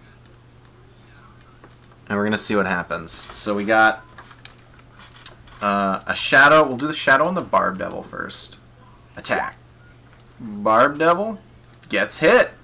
He takes 9 necrotic damage. He takes it and lowers his strength by 2. So he goes 101, and his strength, Barb Devil, goes down to 14, which does affect his multiplier, but I might ignore it just because the math is pain in my butt. Because if it's only the 1 modifier, -1, I'm going to just not do it. I'm sorry. I'm just not going to do it. Alright, so all the other shadows trying to connect here. Remember, if they hit... let me just pull up Mirror Image. We have to see if it hits a duplicate or not with another roll. Oh, wait. It's AC is equal to 10 plus your dex modifier. Yeah, it's the same armor class. I don't have to worry about it. Okay, cool. So, shadows. Still attacking. We got 2 on the top fairy. Bop, bop. 2 hits. 2 on the next fairy. Bop, bop. Miss, miss. And 2 on the bottom, or 1 on the bottom fairy. Miss. So the 2 top ones connect. And we're going to see if this fairy dragon can use its mirrored images to keep from dying. You need a 6 or higher for the first one. Fails, and then a 6 or higher again. So he only has 2 of these now. Oops. He only has 2 mirrored images. And he has to take a connect from one of these shadows, which is going to do 11 necrotic damage and lower strength by 4. This fairy dragon only has 3 strength. It's dead. It died. Its soul, its strength. This shadow just consumes. I love to picture that shadow just like envelops, just walks into the creature, and as it goes into the shadow, just stops existing, and then like maybe bones fall out the back end of it later on. We're left with fairy dragons. This fairy dragon's gonna fly up to here, and we're gonna Euphoria Breath a bunch of these bad boys. So Euphoria Breath just targets 1 dude. So we're gonna hit 1 shadow. We're gonna just 3 shadows. They have to make a DC 11 Wisdom save, or they are fricked. So top, middle, bottom. So this guy and this guy are euphoric, which is a little strange that a shadow is super happy, but he is. He's so happy right now. He gets a little orange marker. So the way Euphoria Breath reads is it's not as far as I can tell, it's not a charm. It doesn't say anywhere that it's a charming effect, so I don't believe the shadows have any kind of immunity against being affected. You know what? They're not even immune to charming anyways, so it's completely believable that when they're hit with their Euphoria, bathroom break! Oh, I'm not taking a bathroom break. I gotta punch through these. I still got, 3 more fights to do? I don't have a whole lot of time. So the shadows are euphoric, which means they can only do 1 attack per turn, which is fine. And then there's a roll at the beginning of the turn to see if they do nothing. Takes no action or bonus action and uses all of its movement to move in a random direction, or it can potentially, or there's a chance it can roll to get out of it. That's basically it. So, yeah, it's pretty annoying. The shadows are kind of out of the fight for a good while. We got a flesh golem. It's going to try to, punch a fairy. 2 slams. 1 slam, 2 slams. Those both connect. The fairy's going to rely on its D20 mirror image, so it needs a 6 or better. Succeeds. And now it needs an 8 or better. Fails. So it's going to take 1 hit. Let's see what the guy does. 13, not 14, 13 bludgeoning damage, putting him to 1, and he only has 2 mirror images left. Quite affected by that. Alright, Barb Devil, taking his turn. I'm pretty sure this Barb Devil is going to finish off the shadow that's immediately in front of him. I believe he gets advantage because, oh no, the Fairy Fire's dropped. So he's just going to get to attack, and then I kind of want him to stay at range to hurl flames. So,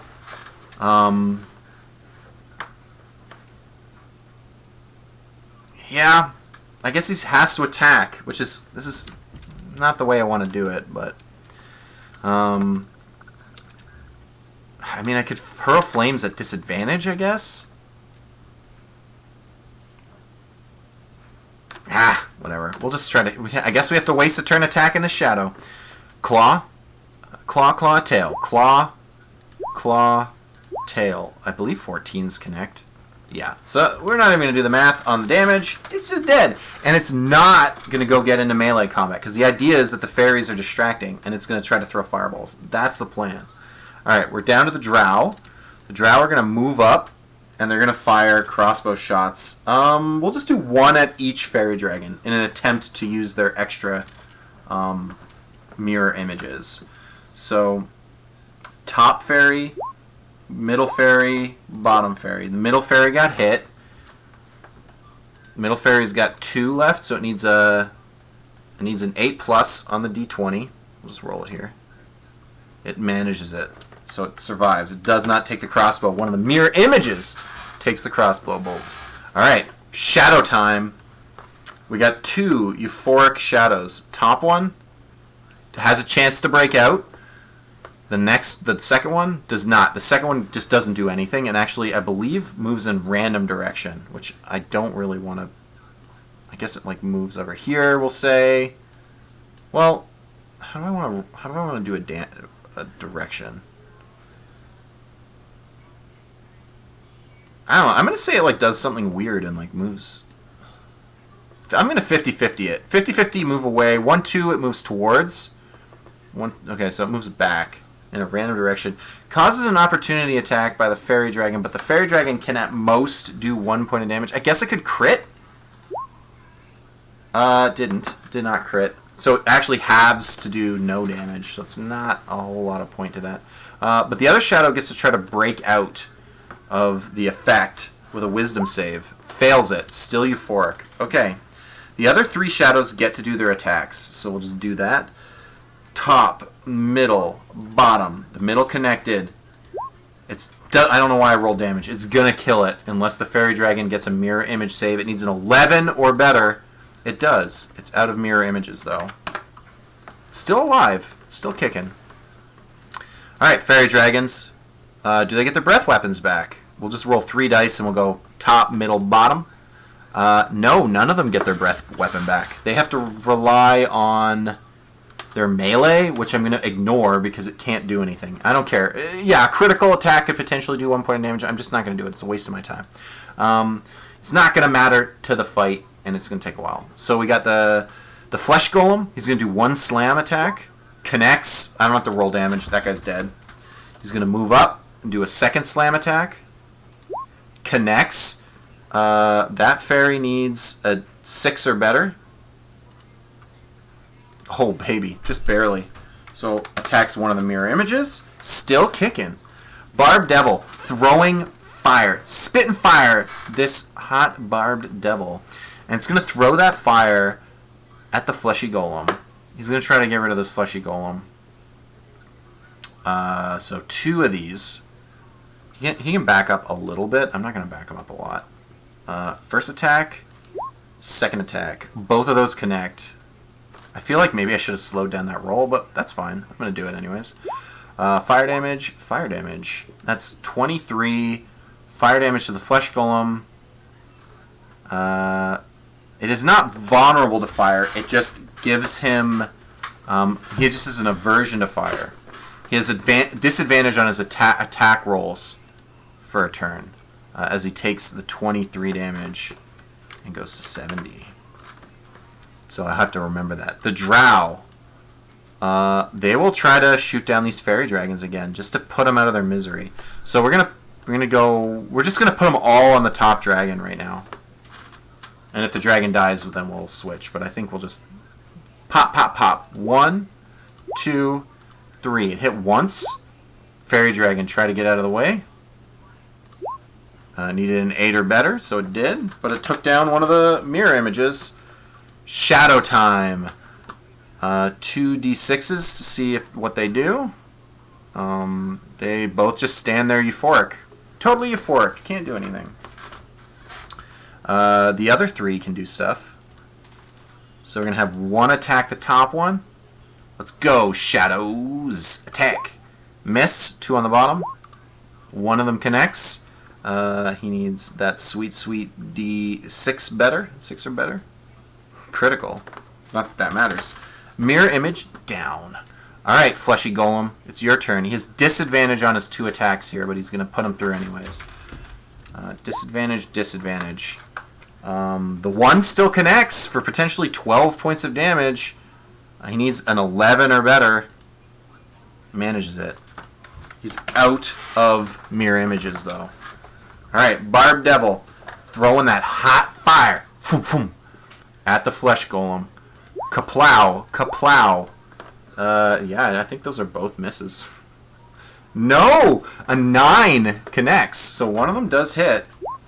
8 points of fire damage. That's all he needs on that guy. Alright, Drow. Your turn.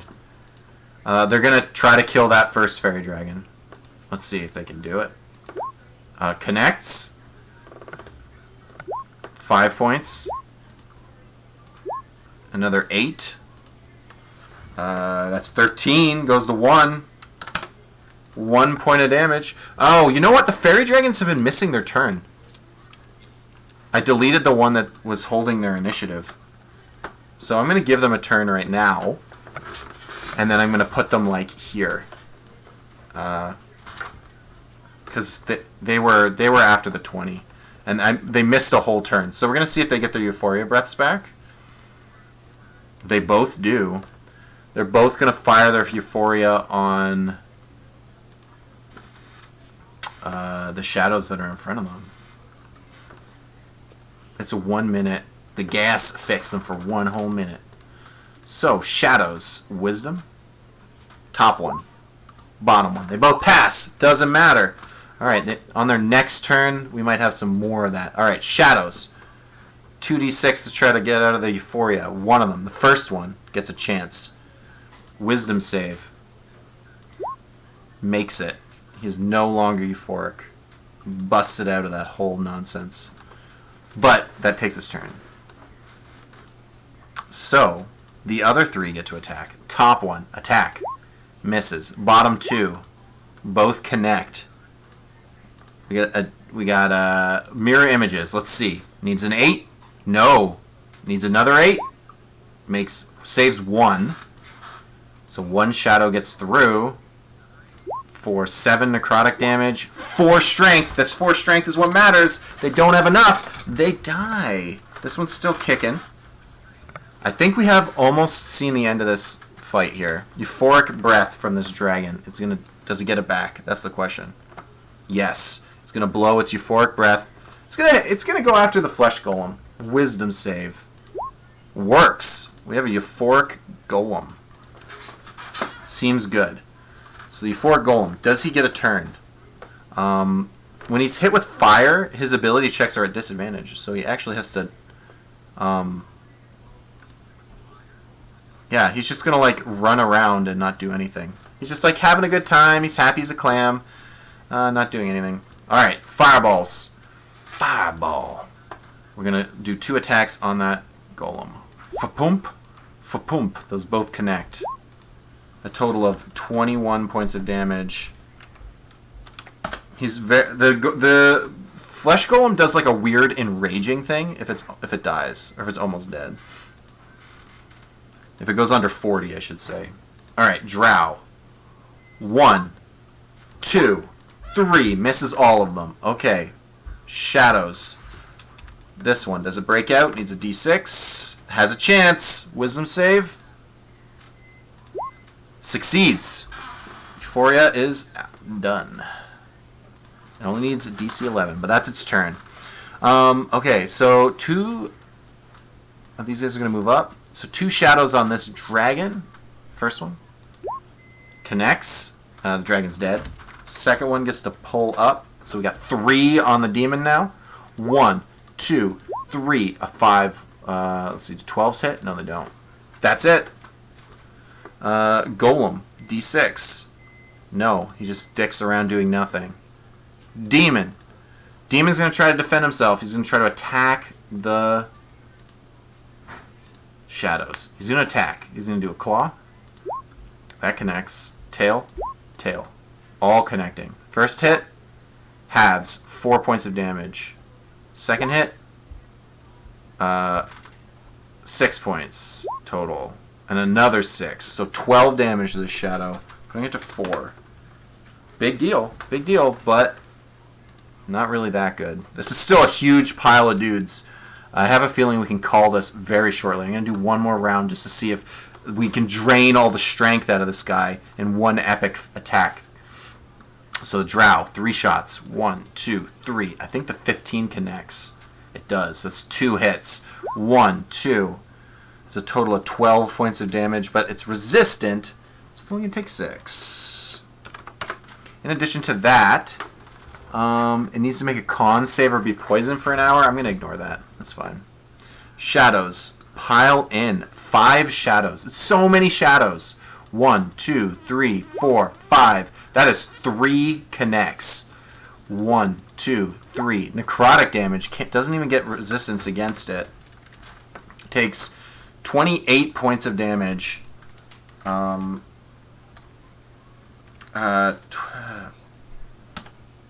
8, 3, 67 hit points left.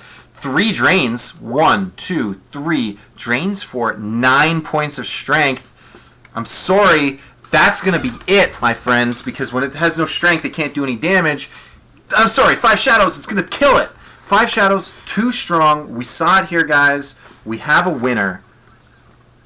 We have a winner here. Salt and chickens in chat, if we can have it. The Unlucky Soul with a win here. Just too much. It's just too much. The shadows are just too much. I don't know what to say. You get like a big ball of shadows. What are you gonna do? They're just gonna get you. Well, try. Ban shadows? Maybe. There are things that are good against shadows. There are things that are good against them. So you could just play things that are good against them. Magical damage is good against them. I mean, it's good against everything, but yeah, I don't know. I mean, they don't have a lot of hit points, so if you can hit them with... Oh, they're specifically, if you care, vulnerable to radiant damage. So if you found an enemy that can deal radiant damage, which is very limited, I know, monsters don't tend to do radiant damage, but if you find someone who does, they're going to cut through shadows like that.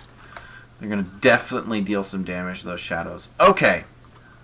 We're running a little low on time. I'm going to try to get... that was the 3rd round. Oh my goodness. Alright, we're going to see what I can do here. Round 4 is Dalek versus Ballin' Hippo. This one is Battle of the Priests. I actually have a cool little way I want to do this one. So what's going to happen is, if you can picture it, first things first, let's get their dudes, let's put their names up. I guess is the first thing. If you are unfamiliar with these names, sorry, it's a K. I don't know what the Dalek Sec. I don't know what the Sec means, but I'll put it out of respect. And this is Ballin' Hippo.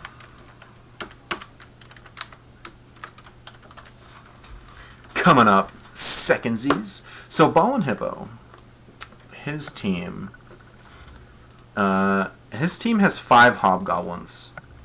If you can picture a hobgoblin. I'm gonna pull these. I'm gonna get a hobgoblin and drag it in like 2 seconds if I can find it. Where is it? Where's my hobgoblin? Oh, did I never get it? I don't think I went.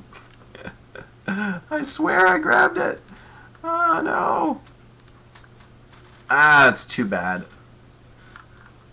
Okay, well, to save time, I'm just going to use the generic slot. That's too bad. I thought I grabbed the hobgoblins. That's okay. We're just going to use this one to represent hobgoblins. So we got 5 hobbygobblies. There, if you can picture it, we're going to draw a little... let me do this. There's like some water here. You can picture it. It's like a stream or something. These hobgoblies are going to have a drink. If you can picture that. They're just going to go have a little sip, have a little bit of water. They're just minding their own business. Like, what's up? Don't mind me. They only have 11 hit points apiece. These guys are pretty terrible. But that's okay. They don't need to be strong. They're not. They're humanoid, but you know, whatever. So these guys, they're hanging out. They're having some water. They're having a little sippy poo. Little, just like just having a good time. Okay.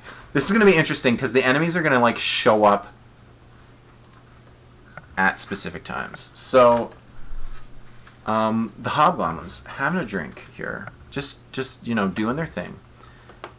And they get attacked by Dalek's team, which is going to include, and this is pretty cool stuff. We got two swarms of ravens. Swarms of ravens. Here, we're just going to move this over. A swarm of ravens, and two of them, and two copper dragon wormlings. Two copper dragon wormlings are going to come in, and they're going to do their thing. They're going to come in and kill these guys. They're going to get so killed.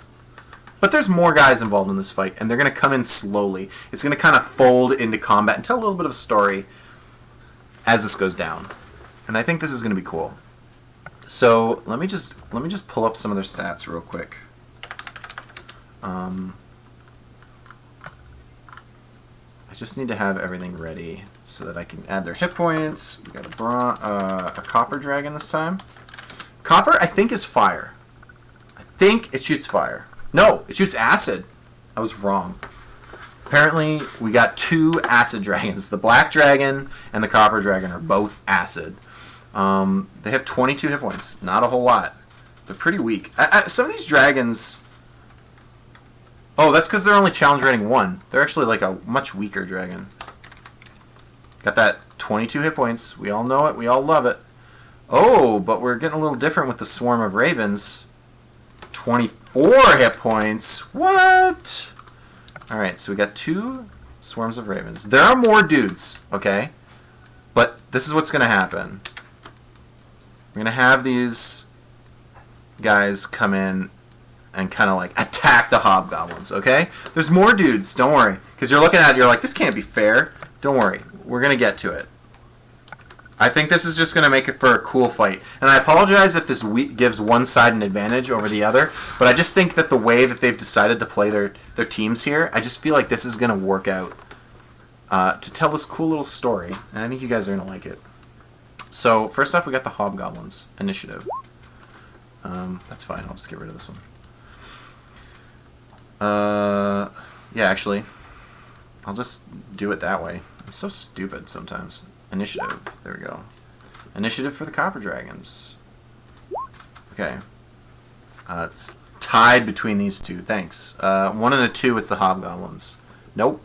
Hobgoblins going to go last. They're going to die. They're going to get killed. Before I start this combat up and we really get into it, I'm just going to prep.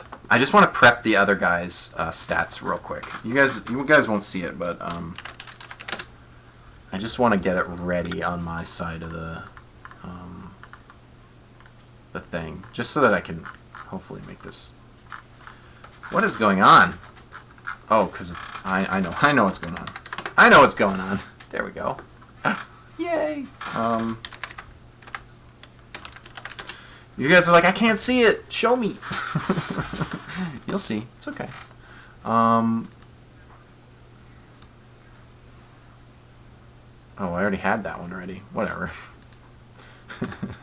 It's okay. It's okay. We're good. So, start with the ravens. The swarm of ravens. A swarm can occupy the space of another creature if they want. It also has resistance to bludgeoning, piercing, and slashing. Straight up. It does not care if it's magical or not. Just straight up resistance to those things, which is pretty good. Here comes those ravens. They're going to come in. They're going to fly in. Foom, foom. And they're going to attack. They have a biting attack. And when they're at half damage, when they have half their hit points, it gets weaker. But for now, it's full on getting the mode. They have armor class. These guys are in plate mail. Armor class 18 hobgoblins. We'll see. Top raven, miss. Next raven, connects. 7 points of damage. Put them to 4. Alright, hobgoblins. Getting a little surprised. Alright, we got the dragons. These guys are going to make a big deal. They got acid breath. 20-foot line. It's actually really bad, the fact that I put these guys in a line, but I'm going to kind of do a crisscross here, so it's not completely busted. We're gonna do the one through the middle right here first. So we'll do that breath damage. If he does 22 damage, I'm just not gonna bother doing the rolls. He'll just be dead. 18. So it does matter. This guy dead. He's acid got him. Guy in the back? Guy in the back needs a dex 11? No, he didn't. He didn't get it. Just dead. Just flattened. Okay.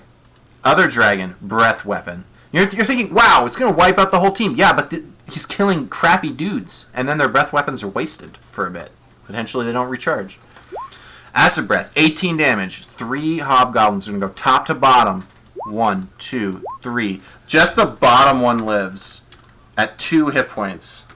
And right now, this is where Ballin' Hippo's like, what are you doing? Why are you doing this to me? Why are you killing my team and not giving me a chance here?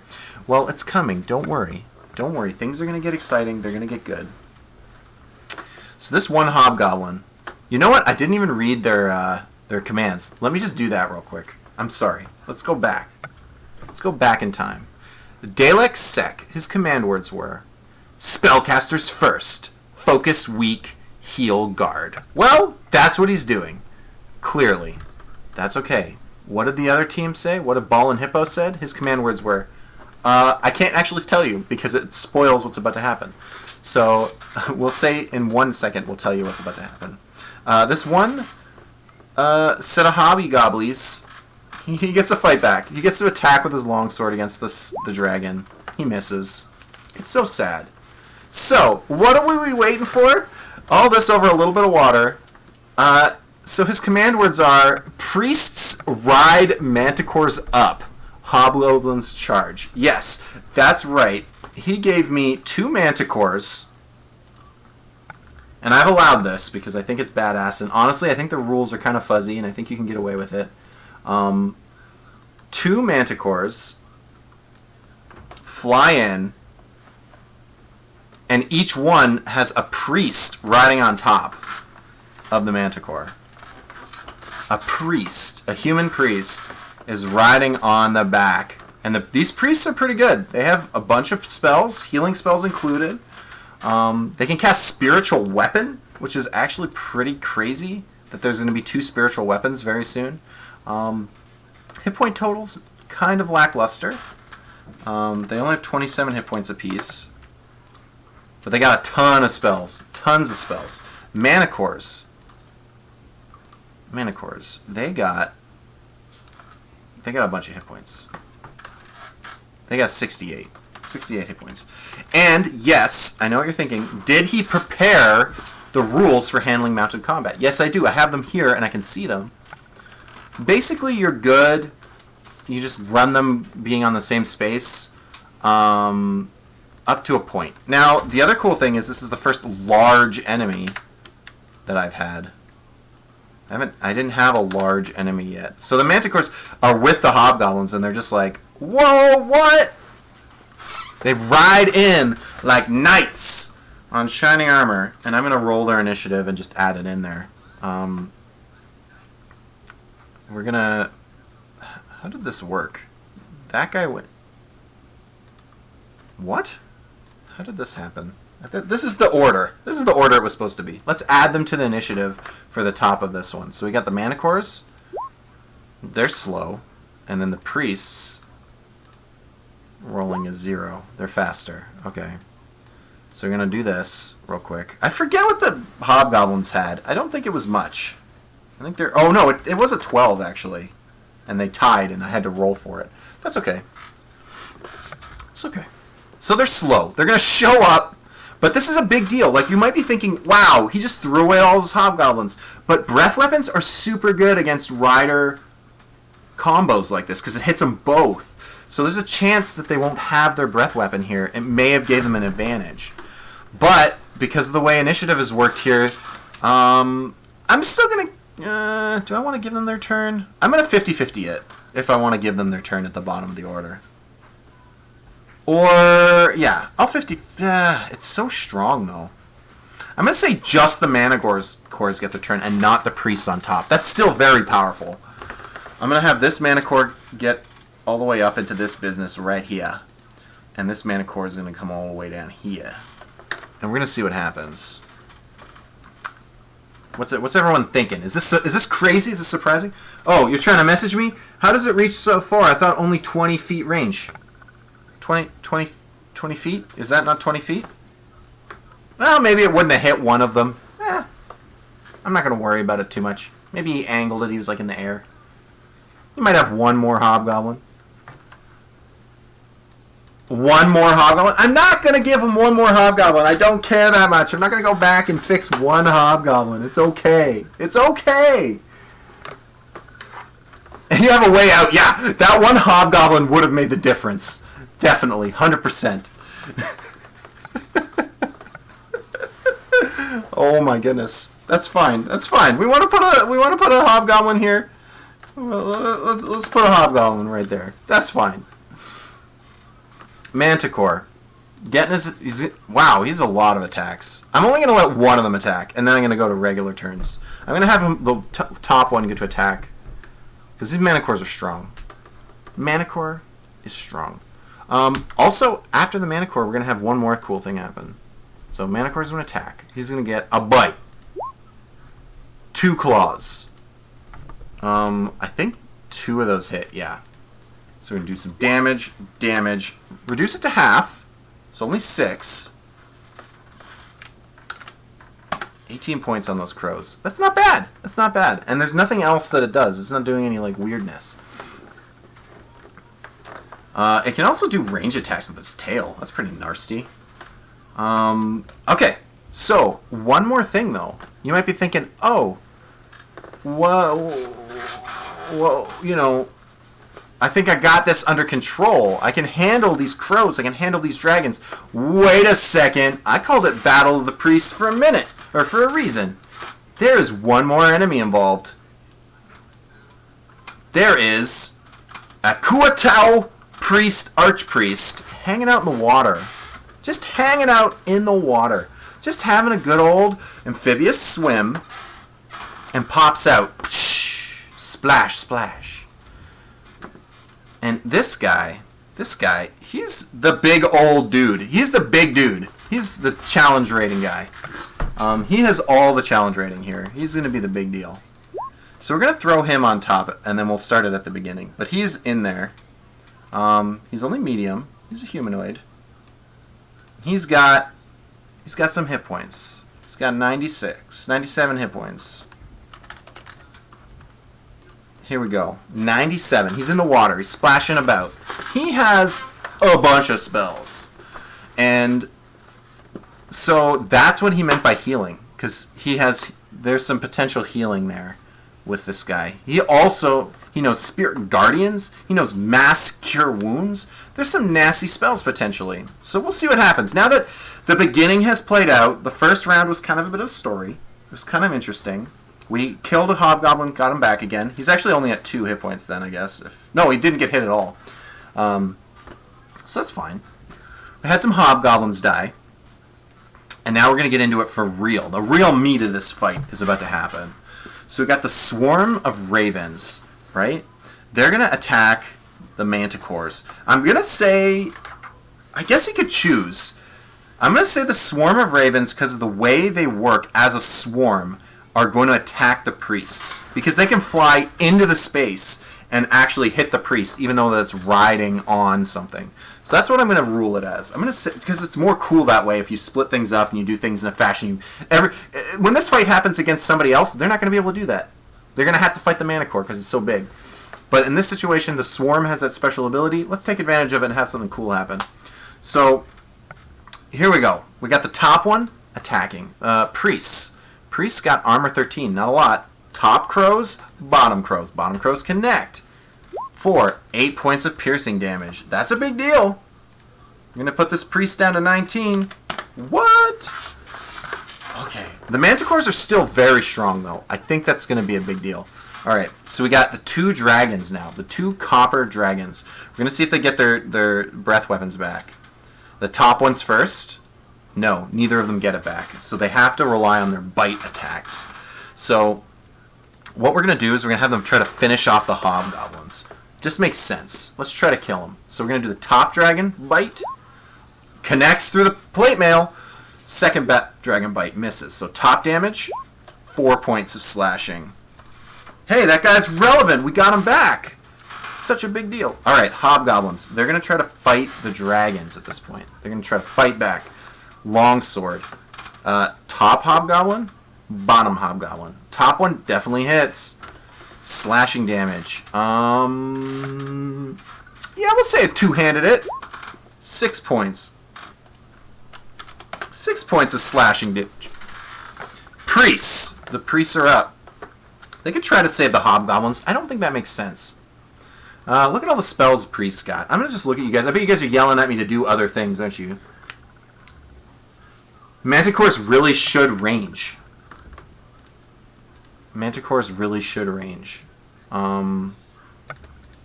He's telling me that. Let's check his priests ride Manticores up. I think what you meant is straight up, like into the air, and just take advantage of the fact they can fly. I think that's what you meant by that. Which is fine with me, because everybody can fly here. The Manticores can fly, the Ravens can fly, the Dragons can fly. So yeah, they're battling in the sky right now. Definitely, 100%. Everybody's in the air. There's stuff flying around. There's crazy battles. I see you want to use this tail spikes instead, but you didn't mention it in the command words. So I'm going to take it as a DM's suggestion, and I can play it however I want. That's how it goes, right? It's like DM's interpretation of how this monster would fight, or what have you. I do agree that the ranged spines are good. I mean, is it better? It's slightly more damage. Yeah, okay, that's true. It's slightly better. But overall, I think it's not going to make a big difference on this fight. So got those priests. I got to look at those priests again to see what they're going to do. Light, Sacred Flames, Cure Wounds, Guiding Bolt. No, we know what they're going to do. No one told me, but I know this is right. Spiritual Weapon. You just cast Spiritual Weapon. It's an amazing spell.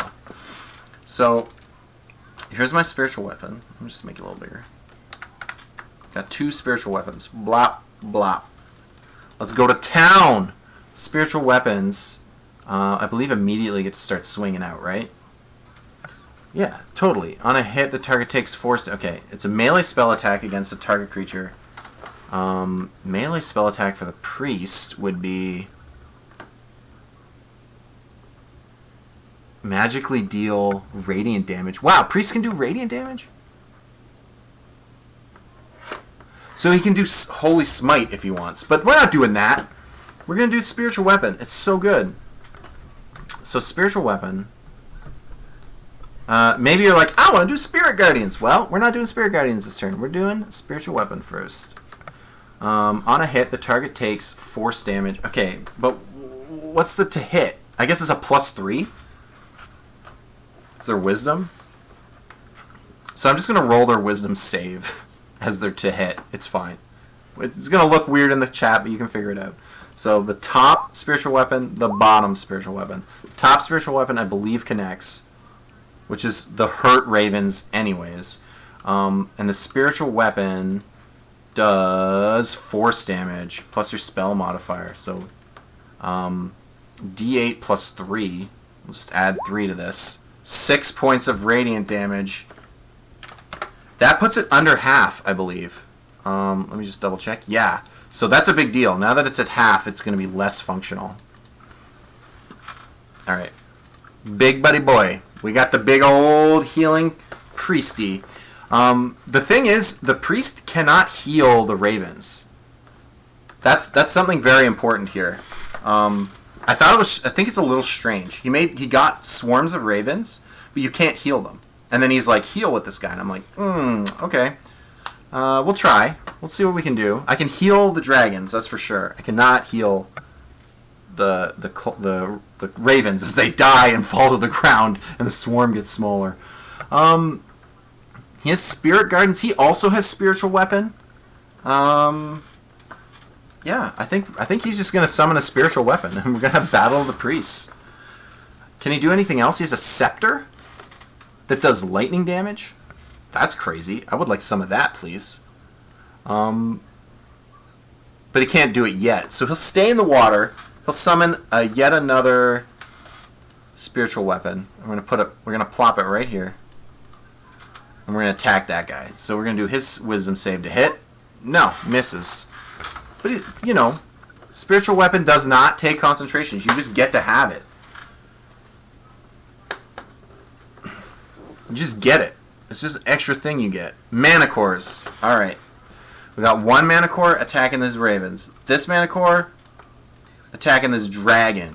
Attacking that dragon down. So they're in the air, they're doing crazy stuff. Yeah, I'm okay with this guy using his tail spikes against the dragon. They're far enough away. Let's do it. Tail spike.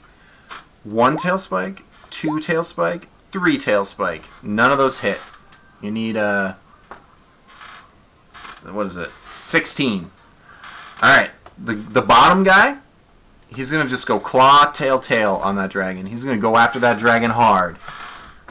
Bam. Bam, bam. Oh yeah, all those connected.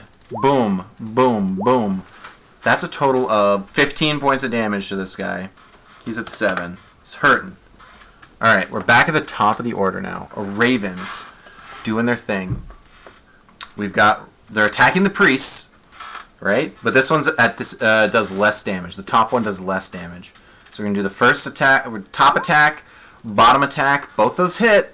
Top damage, bottom damage. So 2 damage to this guy. 25.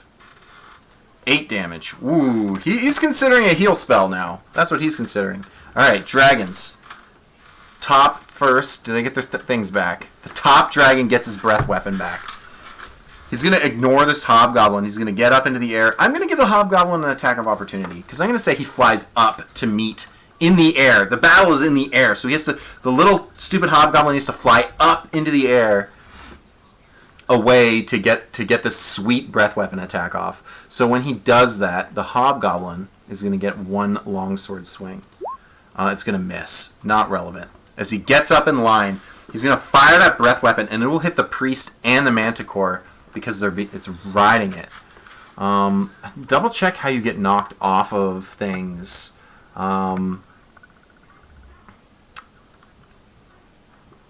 If effect moves your mount, or if you're knocked prone. So it doesn't matter. I don't think there's a roll just if you get hit. I don't think it's like concentration. I think you just... It has to be something wonky. So they're both going to get hit with this blast of dragon acid as it comes at them. I'm just going to double check that the manticore doesn't have random immunities. No, it doesn't. Okay. Acid damage splashes across them. Only 11 points. Not a whole lot. Dex save for the manticore. Easily makes it. Well, not easily. Barely makes it. Dex save for the priest. They both make it, so it's only 5 damage of acid against their bodies as they manage to dodge out of the way. I could see someone making the argument that I should have only needed the save from the manticore, because then it would entirely move out of the way. But I'm going to say that they have to somehow work it out together. And they made it anyway, so it's all good. Alright, we got these hobgoblins. This hobgoblin's having trouble. He can't attack anybody. They're all in the air. He's going to try to get into the water and fight this priest, I think. I don't know what else he's supposed to do. The other hobgoblin, I'm going to say, can still attack this dragon. Why not? So, hobgoblin. We're going to do the top attack, bottom attack. The bottom attack hits. Let's roll that damage on the dragon. 10 points? That's a dead dragon, my friend. Hobgoblin making his life work as he cuts that dragon down to size. Did not have a chance to get a good heal in before that happened. The other one rolled a 15. I'm pretty sure a 15 is going to hit the priest. It does. So we're going to do some damage here. 3 points of damage. 94. Okay. It's the priest's turn. This guy wants to heal himself. He doesn't want to be dead. This priest is definitely wanting to heal himself. Cure wounds. Yeah. Cure wounds at first level. Plus 3. 4 points as he heals himself. He touches his own chest. Ugh! Feels better after a few words. The other one, he's feeling strong. He doesn't need to worry about it. Oh, they're both going to get to swing with their spiritual weapons as well. But I'm just double checking what else he can do. Spirit Guardians? Sure. Yeah, let's do that. Spirit Guardians is weird because how does it work? Can you actually cast it into the air? They fit around you to a distance of... If you're good or neutral, when you cast a spell, any number of creatures you can see that are affected in it. I guess so. I'm going to allow it. It's cool. Let's do it. Spirit Guardians. So the Spirit Guardians, because they're sharing a space, is going to affect both of them. But it's going to use 2... Oh, sorry. I'm getting confused. I'm thinking of Healing Spirit. Spirit Guardians is a completely different spell.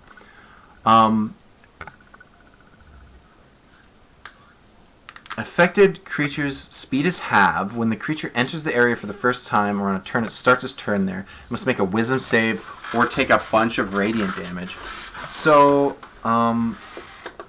they flit around you for 15 feet in all directions. That's super good. Maybe they should have done that at the beginning of their turn.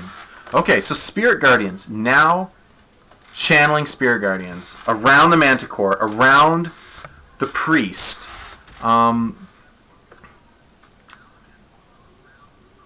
When a creature enters the area for the first time or starts its turn there. So it's gonna affect this dragon and this guy as well. Now we're gonna do the 2 spirit weapons. The top one and the bottom one, both against the ravens. I believe that both those hit. Yes, they did. It's a D8 plus 3, so we'll just roll those. The top one is the first one. So we're going to do 9 points of damage. Let me just double check the damage type on Spiritual Weapon. Oh, it's Force. Yeah, we knew that already.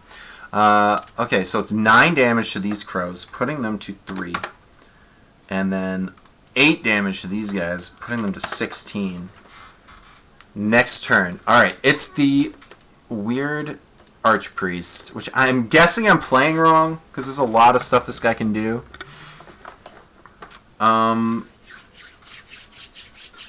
Let's see. He has a spiritual weapon, which he's going to fly up to smack. He can go right for the priest. I don't see why not. It's flying. Let's fly right up to that priest. Smack the priest. Give him the chance, because honestly, I think this is going to be over very quickly. Let's see. Misses. And then he's going to use his scepter and beat on that hobgoblin that's right in front of him. Needs an 18. Misses. But he gets to make 2 attacks. Misses again. So it probably won't matter.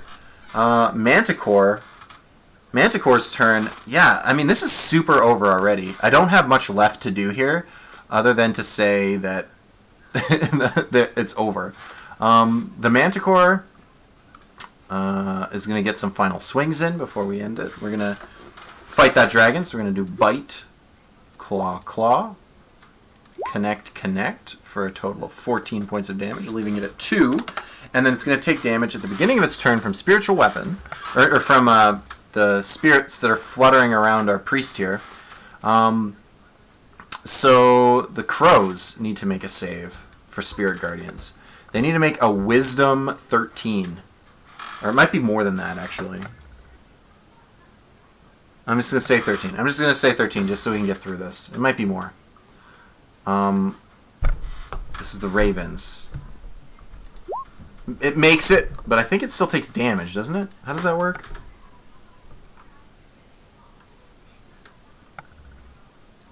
Half as much damage, so it still takes some damage here. Still takes 5 points, which I think kills it. And then we've got the other one doesn't have to do it, but what's it gonna do? It's gonna attack this priest, I guess. It's not very good. No, it misses. All right. The dragon has to make a save, but it won't matter because even if it passes, the Spirit Guardians does so much damage. That's a dead dragon. And given the way this is laid out, I don't see anything that priest can do that's going to dish out enough damage to make up for the entire force. He's only lost hobgoblins. That's it. So everything else is going to come down on this archpriest. I gotta call it. I gotta call it and get to the next game, guys. Chickens in chat. I hope that you guys don't feel dissatisfied with this one because I feel like Guiding Bolts. Yeah, but the things they're casting are way better than Guiding Bolt. Guiding Bolt's not that good for radiant damage. So yeah, we're gonna call it. We're gonna say Ball and Hippo wins this one. And we're going to move on to the next one as quickly as we can. Yeah, there's a GG. You can put GGs in chat if you want. GG! Can I dump a whole bunch real quick? No, it didn't work. Okay, sweet. So let's clear the field. And see if I can get 2 more games in. I really don't think I can, but we're going to try. We're going to try. Honestly, this one is probably going to be the most controversial of the fights, I think. This one, I think, is going to annoy some people. I was kind of discussing this with someone, and it's a little wonky. So I'm going to rule it the way I wanted to rule it, but if someone wants to, like, argue, that's something you could do. So, Fallstar's team, I'm going to be the first ones to put his team up. They're wandering through a town. He also took the Wraith, which we saw earlier. He took the Wraith. He also took a Basilisk. And he also took 3 Jackalwares. If you know what a Jackalware is, it's like a werewolf, but like a weak, weird little werewolf. It's half jackal. Command words are polymorph, thug, swarm, break, make specters? What casts polymorph? Nothing he has casts polymorph. That must have been a mistake.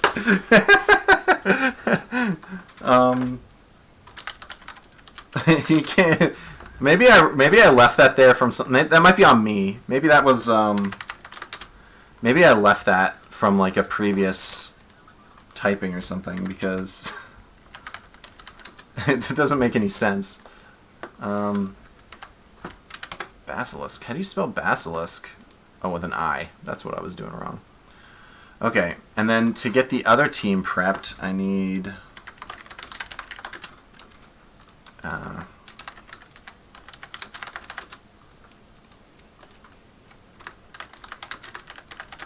I just want these guys ready, and then we're going to tell a little story. We're going to kind of make it interesting. Okay. So the reason this is kind of controversial is ability to shift. Well, that's not polymorph. Why would you say polymorph then? It can be what all its stats stay the same. Why am I going to do that? Can use this action to polymorph. Okay, you're right. It does say polymorph. But it's very specific the forms it can take. Other than its size, its statistics are the same in each form. Any equipment it is wearing... So I guess what you're trying to say is you want me to use the bite, not the scimitar? That's the only thing I can see you possibly wanting from that. Is that better? I don't think that's better. I think that actually makes him worse.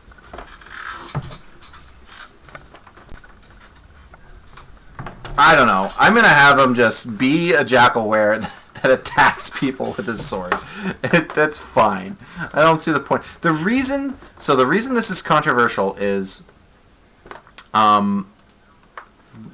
Ezekiel's team does not have, arguably, does not have any weapons or any creatures that deal magical bludgeoning, piercing, or slashing, or any other type of element. It only does non-magical bludgeoning, piercing, and slashing. And Jackalwares are immune. They straight up can't take damage from it. So this is kind of a weird situation, because theoretically they can never be killed. But we'll see what we can do. We'll make this interesting. We won't just be like, you lose. Haha. Because that's no fun. What's fun is a cool fight. I believe the basilisks are large, which is cool. Hopefully I can get through this quickly and maybe just go a little late and run the other one anyways. It's actually medium. I didn't realize. Basilisk is a medium-sized creature as well. 52 hit points. So the way this is going to work is this random hodgepodge of Jackalwares. I don't know. The Jackalwares are what? Like walking their dog? And they have a Wraith with them? I don't know. Don't ask me. I'm not sure how the Jackalwares got a hold of a Wraith and a Basilisk. But they're hanging out. They're walking through a town. Okay? They think it's an abandoned ghost town. It adds extra levels of hit points? What? No, it doesn't. It reverts to its true form if it dies. It doesn't actually get to stack hit points on top. That's not how that one works. I know that's how polymorph works, but I mean, I'm pretty sure it doesn't just get to have two forms. I'm pretty sure that it still only has 18 hit points. That's a really stupid monster for a half challenge rating. If it can just, it doesn't even limit how many times it can do it. That's why I know it doesn't get to do that. It doesn't have unlimited castings of a 4th level polymorph spell. That's ridiculous. All it is the ability to change shape. Because it's a more of a role-play thing than a mechanical effect in the fight. And maybe you could find someone to argue that differently. And if you can, then maybe next week we'll deal with it differently. But as far as I'm concerned, I'm not going to give this guy literal infinite hit points in a situation where he's already immortal because no damage can be dealt to him. I'm not going to bother stacking immortals on top of each other. It's not really going to be that useful. So, Polymorph, Thug, Swarm, Break, Make Specters. Well, clearly the idea is to just be awesome. That's what I'm looking at here. So I'm just going to roll initiatives into thing real quick so that we got them ready, and then I'm going to explain the rest of the story. And you'll be like, oh yeah, those enemies do not have the ability to hurt a Jackalware. Or maybe you'll argue that they can.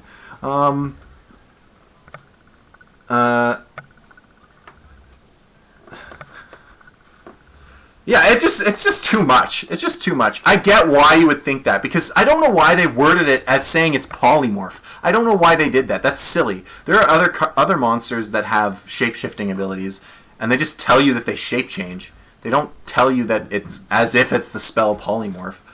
I mean, I don't know why they did that. It clearly cannot be the way they intended it. Because, like I said, it would be unlimited casting. It doesn't have a limit. Just as an action, it can change shape.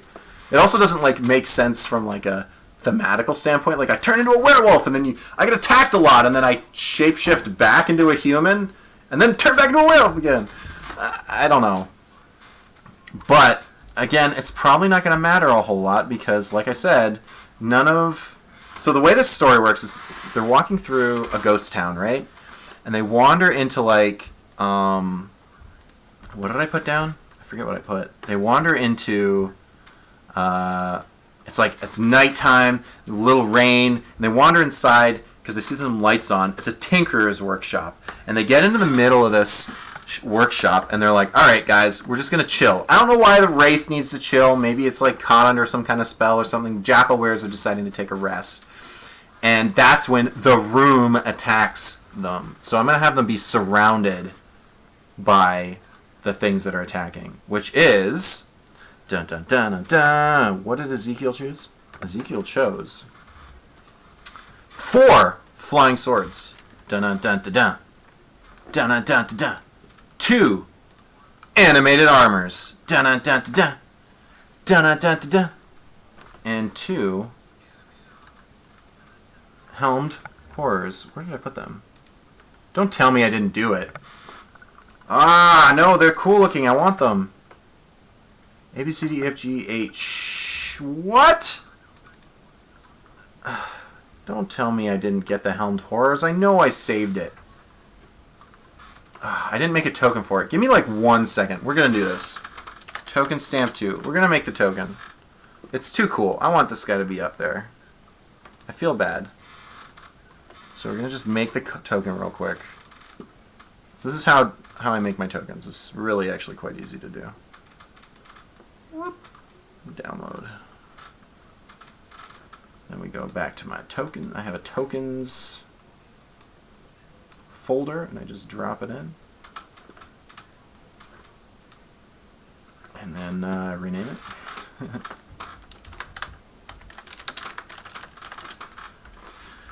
Close all that goodness, and we'll drop the Helm Tour in because it's awesome. So I don't know if you guys if you guys don't know what these guys do, they're animated, true, but none of their attacks do magical damage. Which mean, and they don't have any like acid or fire or any other elements. It's just like general beating things, and they're all constructs, which is kind of cool. And so I thought about it a while, and I was like, well, you know, they are magically enchanted to move. Maybe I could rule it some way. But the way I ended up ruling it is from the spell Animated Objects. There's a spell called Animate Objects, and what it does is it essentially animates a bunch of things in the room. You make a bunch of chairs become monsters, whatever it is. And then the question is, are those then attacking with magical damage? And the ruling from the creators of the game is that no, when you summon creatures or you make creatures, they use their stat block. They don't, because a spell conjured, like a conjured bear, if you summon a bear, the bear's attacks and claws aren't magical. Even though you summoned the bear. You summon a bunch of demons, or you raise the dead, they're not magical. So I've decided to rule. So the way I'm going to rule this is, we're going to fight to the meteors. Basically, if the Jackalwares are the only things that are alive, I'll just like start throwing magical meteors at everything until we have a winner. So there's still a chance. I'm saying there's a chance. If all that's left is a bunch... It's kind of like the Revenant. If you thought about the Revenant like that, the Revenant keeps coming back over and over again. But if it's clearly overwhelmed, then that's over. Then we're done. And I made this the wrong color because I'm thinking too much. So that's how I've decided to do it. And I know it's controversial. I'm sure some people will tell me that I should just say there's magical weapons, but then I have to think about that, because then, like, if I say, let's say I make the swords magical, I just decide to do that, a lot of people are playing things like shadows, devils, things that have resistance. So now, does it do straight damage? Am I just giving a buff because of an oversight that a player had? I mean, I don't know. So there's going to be another time when someone takes a party that's all flying, and the opposite party can't even attack them, and it's going to be like, well, who wins? I don't know. It's, I think eventually there's just going to be really one-sided matchups, and we have to just kind of eat them, I think, because it's going to happen. You're going to get unlucky, and that's part of D&D in my mind. That getting unlucky and bad rolls, bad beats, is just like the way of this game. So it's almost like if I didn't do it, I don't know. So I'm gonna just kind of circle the party here with a bunch of weapons, and we're gonna see where this goes. We're gonna see what happens. I'm kind of afraid to look at chat right now. I'm sure there's some real mad people telling me I'm ruining the fun, or I shouldn't be such a rule stickler. I should just, make it a fun fight. But I think it'll still be fun, because they can still kill everything else.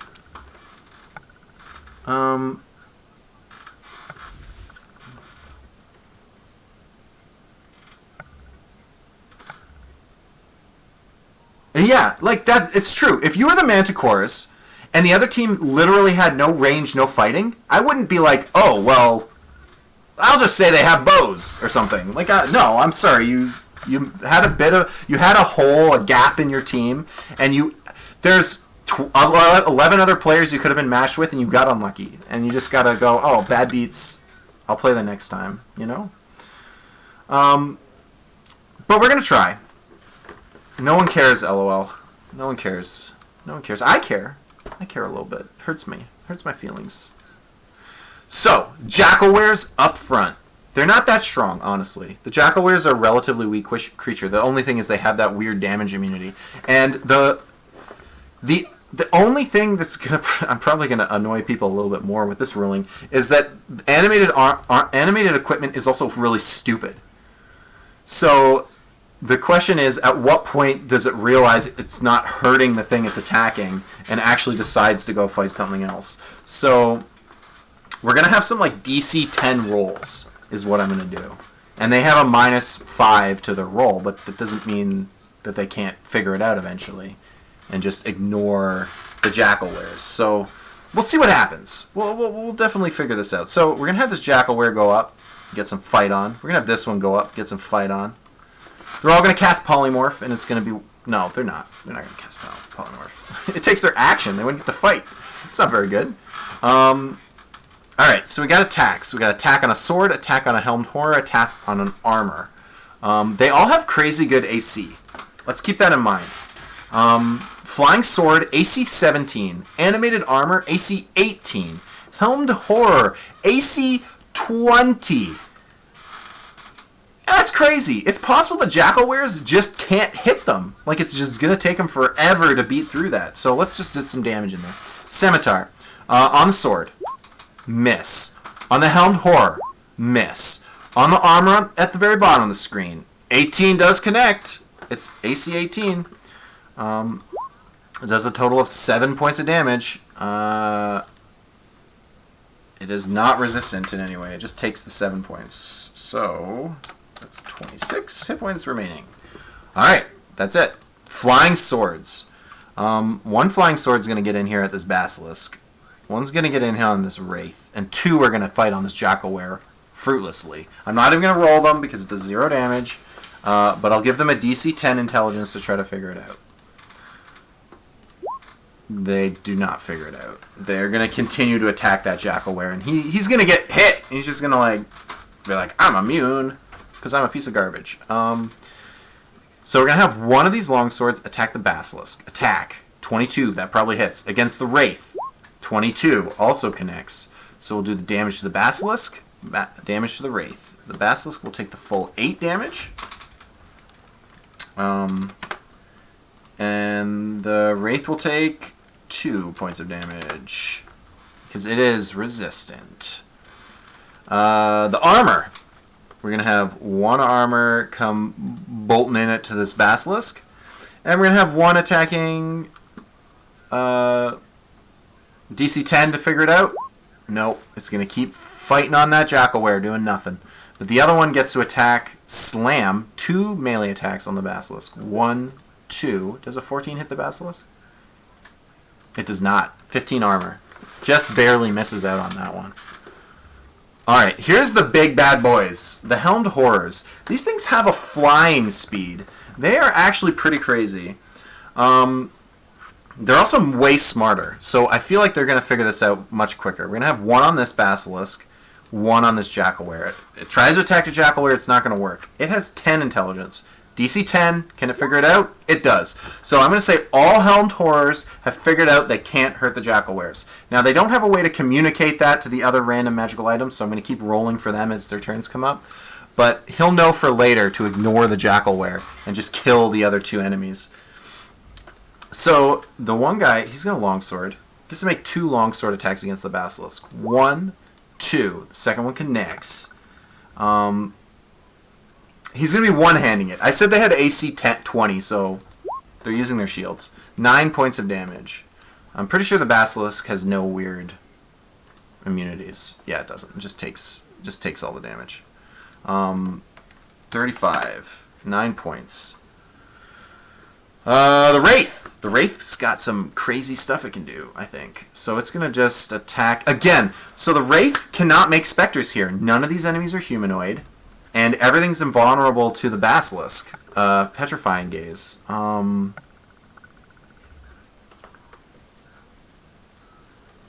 a failed save, the creature magically begins to turn to stone and is restrained. It must repeat that, or maybe it can. It's just the question of is it if it's immune to restrain? How does that work? The basilisk can force a creature to... If a creature starts its turn within 30 feet of the basilisk and the two of them can see each other, the basilisk can force the creature to make a DC 12 Constitution.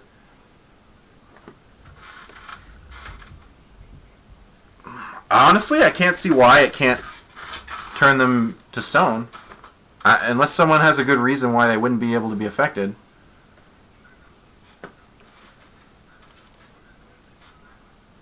Yeah, I guess they can. We'll have the Wraith attack the sword right in front of it. Attack! Connects. Necrotic damage. 24. Well, it drains out that sword super quickly. I think it's gonna move over and try to fight this Helmed Horror. I think that just makes sense. Next up is the Basilisk. Basilisk, what can you do, my friend? It can bite.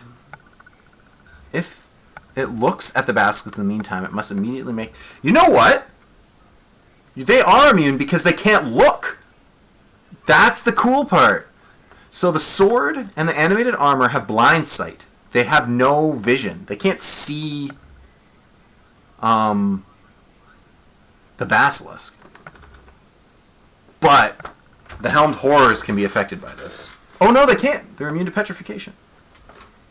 So yeah, completely immune to the basilisk's effect. I'm just going to completely ignore it.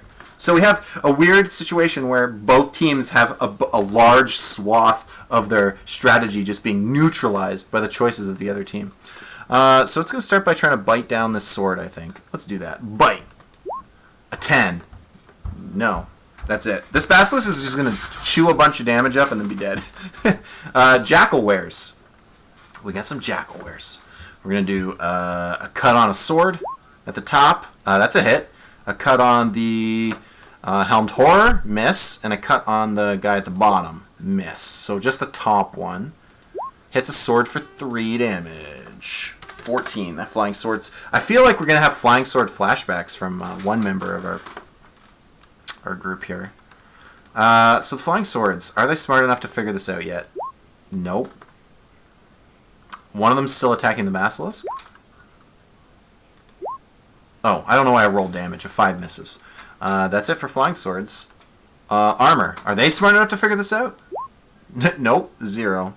That's okay. The armor can still... technically I rolled flying sword, but they have the same modifiers. That's fine. 2 slams against the basilisk. Bang, bang. 15 connects. 4 points of slamming damage. It's actually pretty poor. Helmed Horrors. They're smart enough, so they're going to ignore this Jackalware, and we'll do the 2 attacks against the basilisk. 1, 2. 2 connects. Ooh, baby. 1, 2. 19 points of damage. What? That's pretty good. Puts him to 12. He's super almost dead. And then the other guy attacking the Wraith. 1, 2. I don't know what Wraith is, but yeah, one of those connects. Half damage. Takes 3. Okay. Wraith. Wraith's going to do its thing. Attack. It has to get a 20. 24. Necrotic damage to the Helmed Horror. 20 points. 20 points of damage. That's a lot. And now it must make a DC Constitution or its max hit points are reduced. I'm going to ignore that part because I'm pretty sure it doesn't like do another 20 damage. I'm pretty sure it just eats the empty part of your hit point pool. So, I mean, they can't heal anyways, so there's no point in me even bothering with that. But 20 damage, necrotic damage, unless it has some resistance to necrotic. Oh, damn!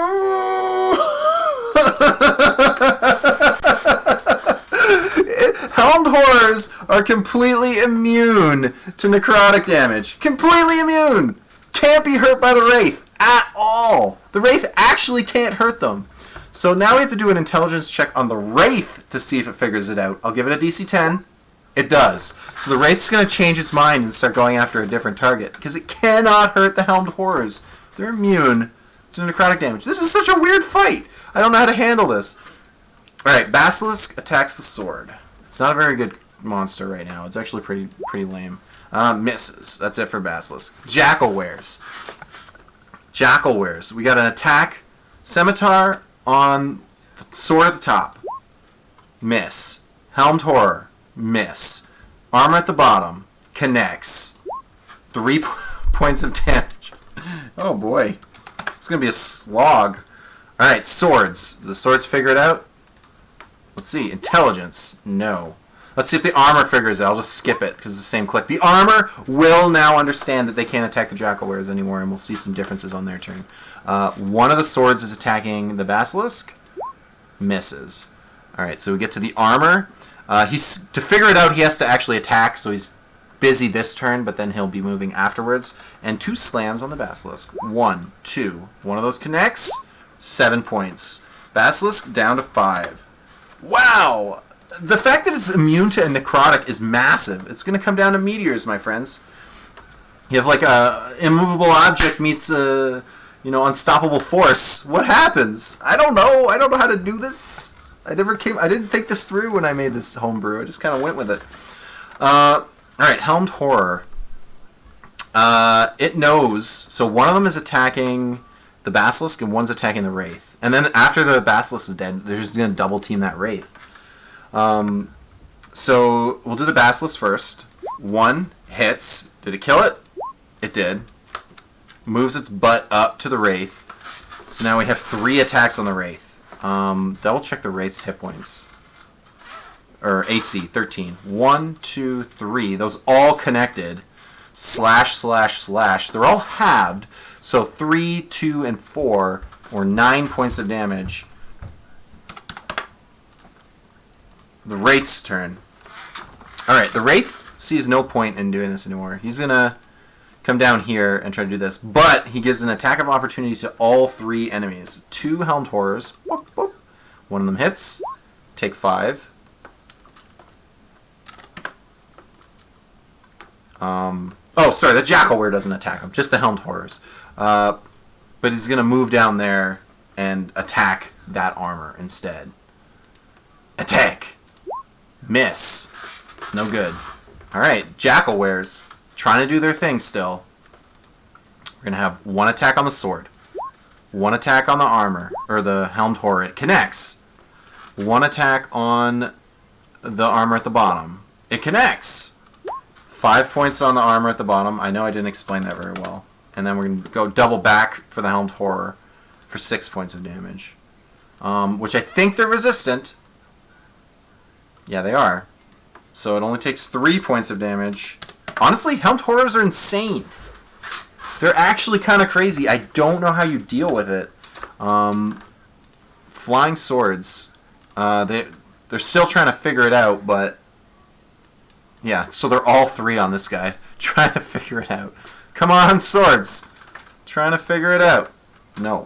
-4 on the roll. They're pretty sure they're doing damage, and they're just going to keep going at it. The armor knows best. So the only thing to attack left is the Wraith. So they're just going to pile in on this Wraith, and that's all there is to it. So, animate armor. We're going to go 4 slam attacks. It needs, I think, a 13 to hit the Wraith? Yeah. 1, 2, 3, 4. That's 3 hits. 1, 2, 3. It's all halved, though. So it's 6 points of damage total.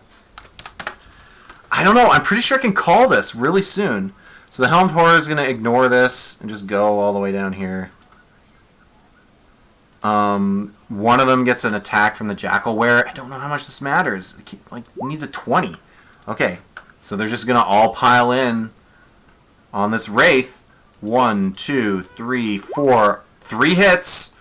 1, 2, 3. You know what? They're actually smart enough at this point. They're going to put down their shields and start dual-wielding those swords because they can't take damage. So they may as well go all in on this Wraith. Not that that really matters because that was 15 points of damage. So 30, 32, 27 points left. And then it's basically over, right? So the Wraith is going to get its attack on the armor. Connects. for 29 necrotic damage. That's some dead armor. That armor is just going to fall over. Toast. Jackalwares. Go back to the top of the order, and then we're almost done. Against a sword. Connects. 7 points. I don't think it's halved for swords. That would be really rude. No. Attack on the... I guess he's coming over. He's got to hit the Helmed Horror, right? So they're just going to double team on the Helmed Horror because it's the only thing they can... The only thing to really worry about at this point. So they're going to double attack on that Helmed Horror. 1, 2. One of them gets through for a total of 3 points of damage. Okay. Swords. Do they figure it out? They do! They've wasted their turn. One more turn. Attacking this Jackalware fruitlessly, but now they know, and everyone's going to pile in on this Wraith, and that's just the end of the story at that point.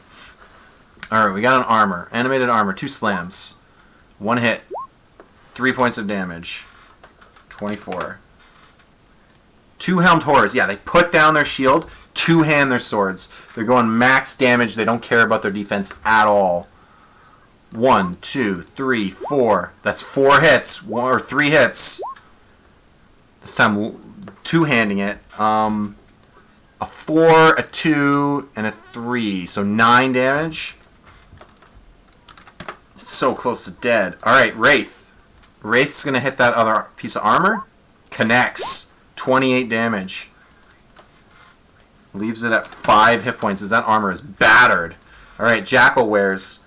This Jackalware is going to try to get his butt down here too. I don't know the distance. It's fine. We're just going to pile in everybody because they can only hurt one thing. Jackalware, 3 attacks. They only need an 18 now. 1, 2, 3. 2 hits. 2 points of damage. 52. Alright, the swords. Figuring out what's going on. Pile in on this Wraith somehow. They're flying. There's stuff going on. I'm just going to say they can all hit the Wraith. Flying sword. 1, 2, 3. They all miss. That's fine. Armor. 2 slams. Slam. Slam. 1 hit. 1 point of damage. Oh, God. Okay. The Helmed Horrors. Again. 2-handing this bad boy. Slam. Oh, that's damage. Sorry. 1, 2, 3, 4. 3 hits. I don't think any of those are criticals, though. Oh, yeah. That bottom one's a critical. It's just not telling me about it. So, 1, 2, 3, and an extra 1 minus 4 at the bottom. So it's only 2 damage. So an extra 1 on top of everything. 6, 4, 10, 11, 12, 13. I think he's at 1, which is kind of stupid. Whatever. The Wraith is going to get its turn on the armor again. Misses. Jackalwares. 1, 2, 3. All misses. And then, yeah, and that's over. They're going to kill the Wraith. And and then time's going to come to an end. And it's going to be meteors, right? Yeah, exactly. Monsters aren't supposed to fight monsters. Although other matchups would be different. There'd be answers. There'd be fire. There'd be dragons that can breathe. There'd be interesting stuff to like break the weird deadlock that's coming on. But yeah, I'm going to be dropping meteors, and it really doesn't matter. And the rolls would have to be insane. The Jackalwares just have fewer total hit points, and I'm going to call it in favor of Ezekiel. I know it's a little... Meteors go burr. Yeah, I can roll the damage if you want. Sure. Let's start rolling some damage on guys. We'll roll a meteor on a Jackalware. Takes 9. If we want to see it. We'll roll a meteor on the animated armor. Takes 3. That was stupid. Jackalware. Gets struck by a meteor. 3 hit points. Armor. Gets struck by a meteor. Done. Jackalware. Struck by a meteor. Boom. Done. A meteor comes flying into a flying sword, we'll say. 8 points. Done. He's dead. Flying into a Jackalware. Boom. 11. Goes to 7. Meteor comes flying into a sword. Kablamo. 6. Goes to 11. Meteor into the Jackalware. 3 points. He's at 4. Into the sword. 4 points. Into the Jackalware again. Toast. The sword. Takes 5. It goes to 2. Jackalware. Takes 8. Goes to 10. Not 100. The sword. The sword doesn't matter. It only has 2 hit points. Dead. Jackalware. 7. Goes to 3. It's at 3. The sword takes 8 points. I don't know why I'm doing this to myself. The Jackalware has 3 hit points left. Last meteor. There we go. We saw it. Official. Officially did it. Ezekiel managing to get the win there. And I'm going to try my... Okay, I know I normally would be done right now. I'm going to run a little late to try to get that last fight in. I feel like this will be a relatively quick one, and I think we can get it done. If you guys are willing to stick around and watch it, we got Hail Lucifer. These are our Titans, by the way. They're the ones that won the last one. These are our big bad boys. And then you guys at least get to see everybody, so you're like, okay, I can kind of expect what's going to happen later. Hail Lucifer versus Rando Necromancer. This is the fight they've been waiting for, because it's the rematch fight. Oh yeah, we gotta do some dabs and stuff for the Ezekiel.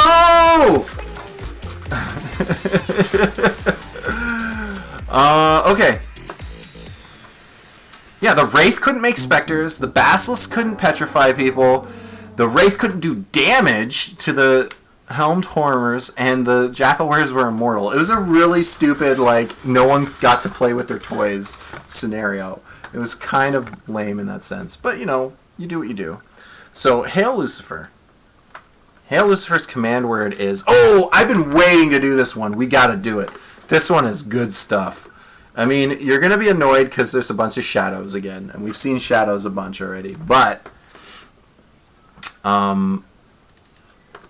he's got shadows, but he's got some fancy stuff going on. So he's got, I know I've got this here somewhere. Zombie ogre, or ogre zombies. He's got ogre zombies, right? We've seen them. We've loved them. Ogre zombies. We've got shadows. Sure. They're just, you throw them in. They're great. Why wouldn't you have some shadows? But he's also got this guy known as a Quaggoth Thonaut. I'm going to pronounce it as a Quaggoth Thonaut. And his command words are, so Quaggoth Thonaut knows the spell enlarge.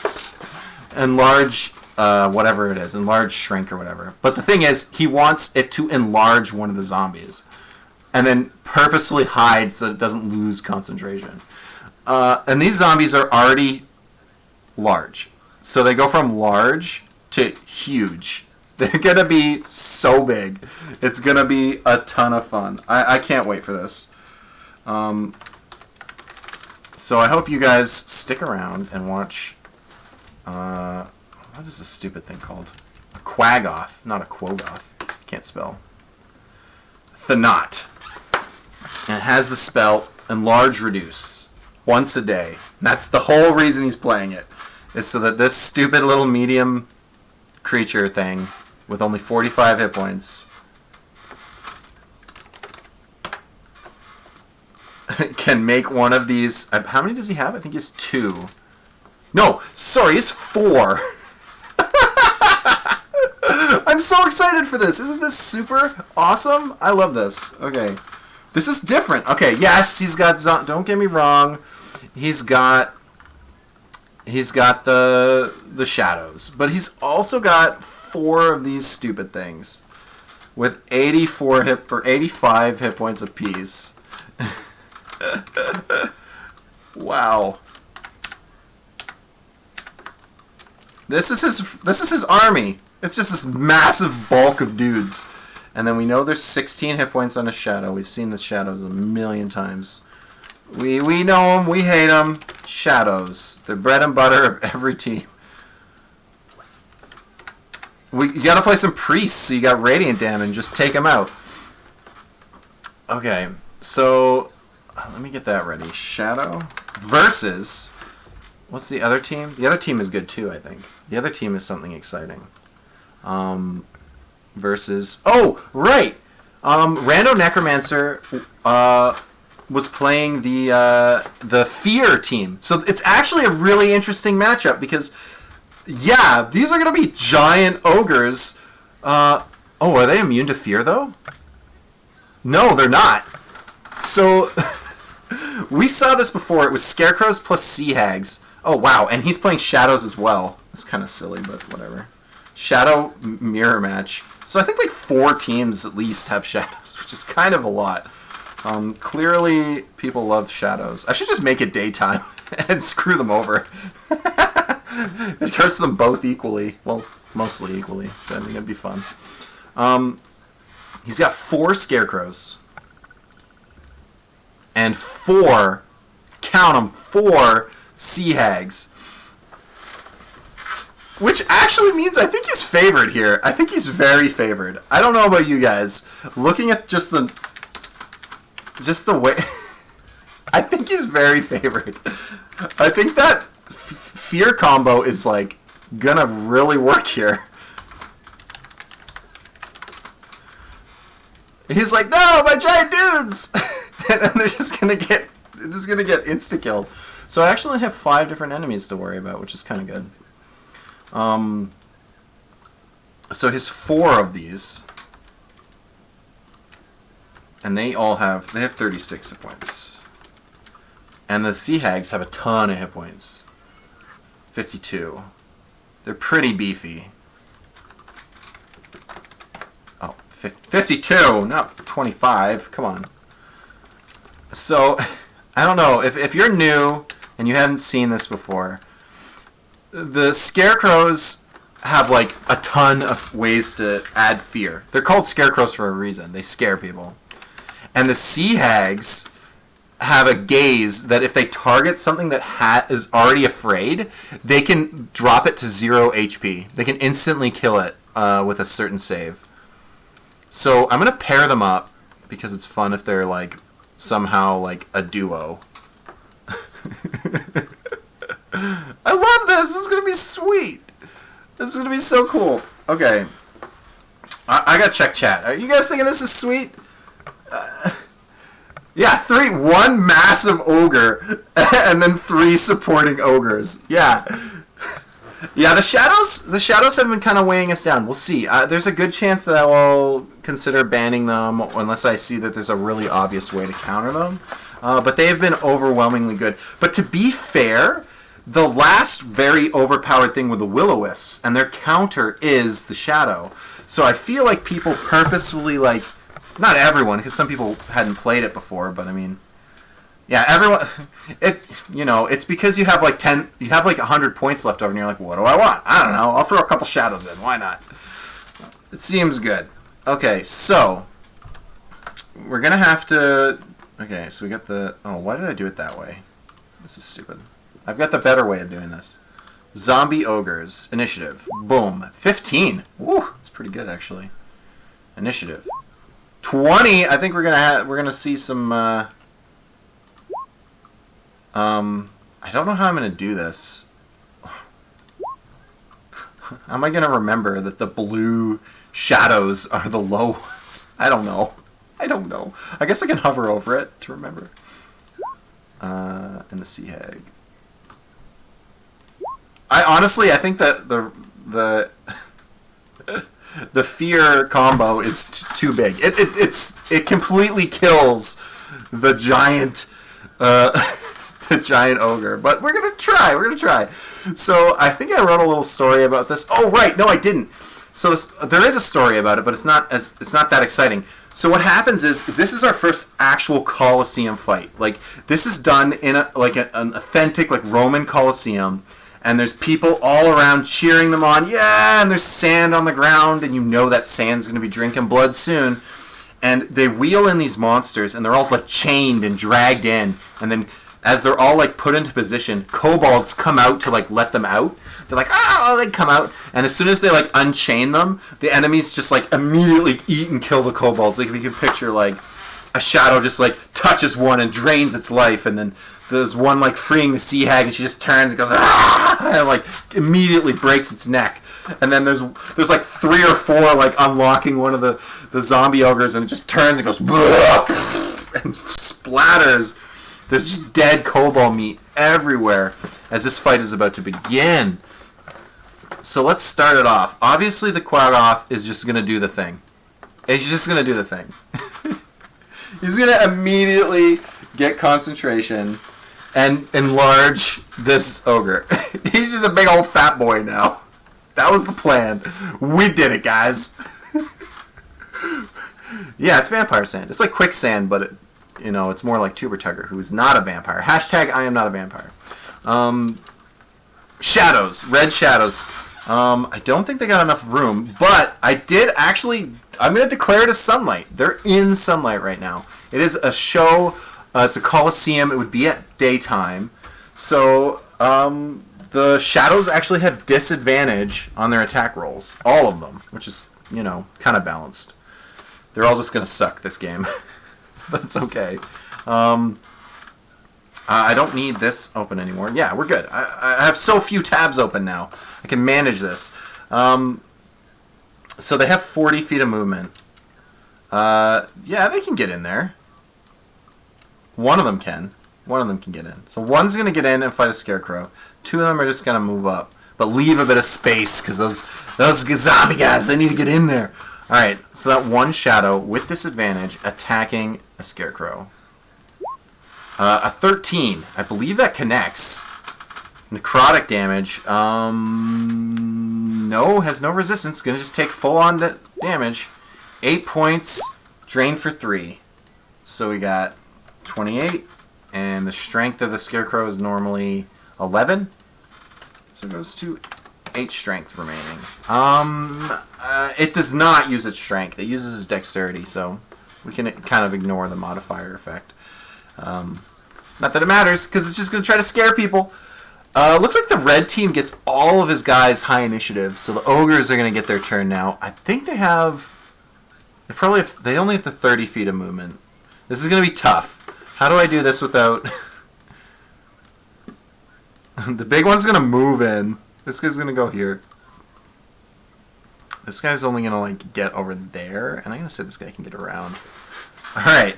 We're in. We're stuck in. We're going to do some rolls. This Quaggoth's going to hang out in the back until the thing dies, and then it's going to go up and melee people.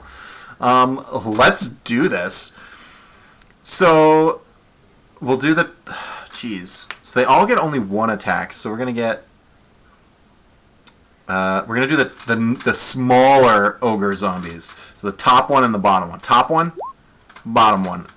I think they need an 11 to hit a scarecrow. Yeah, so they both connect. Top smash on a scarecrow, 13 damage. Bottom, 10. 13. This one takes 10. This 18 hit points. 189 hit points. And now the big one. Now, the way enlarge, reduce reads, I believe you just add a d4. It's not that big a deal. It's big. It takes up a lot of space, but it doesn't really do anything. It has advantage on strength checks and strength saving throws, and its weapon does an extra d4 damage. That's it. But it's massive. It's not a big deal that it's so big, but it looks cool. So it's going to swing its attack. It's going to hit. It's going to do a d4 of extra damage. That's sweet old 16 as it smashes into this guy. We could see the scarecrows die, and then the sea hags will be less effective. Now, I believe... How does the sea hags work? Any humanoid that starts its turn within 30 feet of the sea hag is potentially fearful. So, I mean... It's gonna affect shadows, not humanoid. I'm gonna rule shadows are not humanoid. I mean, they kind of look like they might be shaped like a humanoid, but I'm gonna say no. And then I'm gonna say yes for the zombie ogres, even though they're massive humanoid. They are humanoid in the sense that they have 2 legs, 2 arms, and a head, which is more or less the definition of humanoid. Whereas shadows are part shadow, and they may not have legs, so we're just not gonna include them in that category. So Sea Hags are first, which this is a big deal because you want the Scarecrows to go first, then the Sea Hags. So they've bought themselves a turn before the Sea Hags start going complete combo on these guys. So we got a chance here. So it's got a claw attack. That's it. Let's get in there and do some claw attack. We're going to move this guy up, move this guy up, move him up. There we go. We got 1 on the top guy, 2 on the middle guy, 1 on this shadow. Let's do the 1 on the shadow first. 24 is definitely going to hit. Half damage, only going to do 3. 13. Then we got 1 on the giant at the top. Definitely connects. That's a critical hit, too. I don't know why it's not showing up as a critical hit, but we'll roll double and then take 3 off. Wow, was that actually 2 1s? It was on the critical hit. Okay, so it's 14 points of damage. 71. And then 2 attacks on the middle guy. 1, 2. They both connect. Zombie ogres have, I think, AC of 8 or something stupid like that. So 1 attack, 2 attack. They both connect for 17 points of damage. 67. Awesome. Okay. Scarecrows. Scarecrows, this is a big deal. So they can do a claw attack that potentially terrifies, and I think that they're going to do with that because they're already in melee. So when the claw attack connects, they potentially also cause fear. And it's a wisdom save, which these things are very weak against, so it's kind of going to happen. So we'll start with that. We've got 1 on the top, 1 on the middle, 2 on this bottom guy. So let's just do that. Top attack, connects. Middle attack, connects. Bottom, 1 of them miss. So we'll do the top damage, middle damage, bottom damage. 7, 8, and this guy took 6. And they all have to make a wisdom saving throw or be frightened until the Scarecrow's next turn. So, top one. What's the DC? Let me just double check. 11. Top one. Fails. 0. The giant one. Fails. The bottom one. Fails. They're all afraid and gonna run on their turn. I think it's over already, guys. I think it's over already. Oh my goodness. Yeah, I'll give them the little ninja mask. No, I'm gonna give them the red. They're afraid. They get a red dot. That's crazy. Yeah, this is already over, which is too bad because it's so much fun. They're so beefy. All right, shadows. I guess they're gonna move up and try to drain some life with disadvantage. Why not? Top one. Misses. Bottom one. Connects still and does 8 points of damage and drains for 2. And how much do they have normally, strength-wise?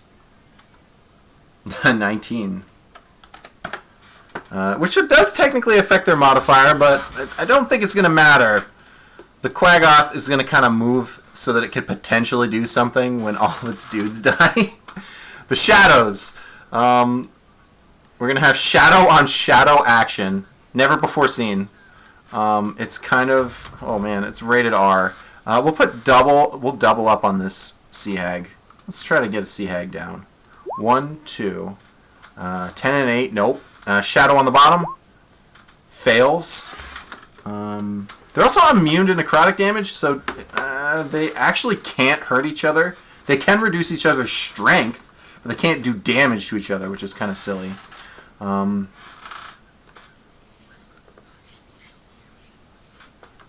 So that's it. That's it for shadows. The ogres. So the one ogre right here that isn't afraid still has to make the check for being next to the Sea Hag. It's a DC 11.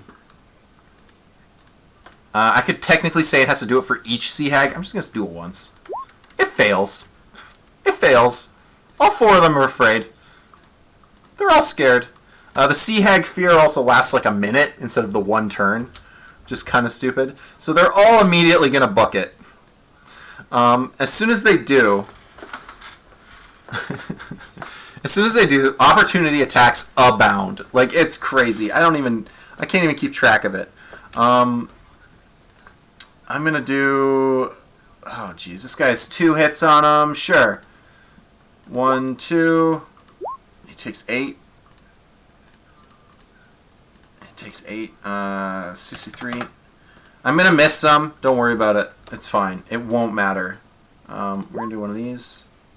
7 points. It won't matter. This is the big one. The big guy had a whole bunch of dudes touching him. So he's gonna... phrasing. 1 scarecrow. Misses. 3 sea hags. 1, 2, 3. All connect. 1, 2, 3. 15, 24 damage. That's a ton. The fact he was big hurt him. Like, it got him killed. This guy's gonna roll to hit the top guy. 5 points. It's still funny. It's still funny. And they're running over top of people's names, which is good too. The sea hags. So the sea hags can now stare down. There are 4 of them. 1, 2, 3, 4. They're gonna try to kill each one instantly. They need a DC 11 wisdom to not be dead, not to instantly die on the spot. Top ogre, dead. Giant ogre, lives. Bottom to the left ogre, instantly dead. Bottom most ogre, instantly dead. They all get glared out. Boom. Such a silly fight. Yeah, I could do the rest of this, but you know what's gonna happen. Even the Quaggoth isn't immune to fear.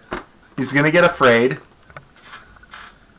He's gonna get instantly glared down and killed, and then everybody piles it on the shadows. So it's just a bad matchup. It's just a bad matchup. So we're going a little late, so I'm gonna call it. They don't run? They don't run? Why don't they run? Why don't they run? What am I missing? Are you thinking that they got the paralyzed? Because they didn't get the paralyzing fear. They got the regular fear.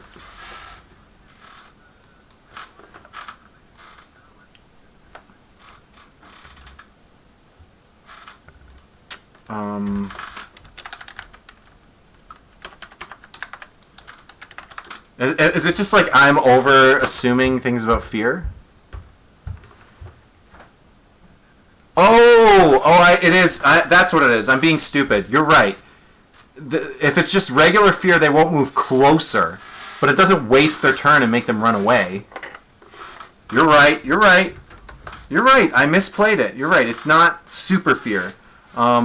It's just regular fear. So let me look at the Sea Hag really quick, because I think that one they do have to move away.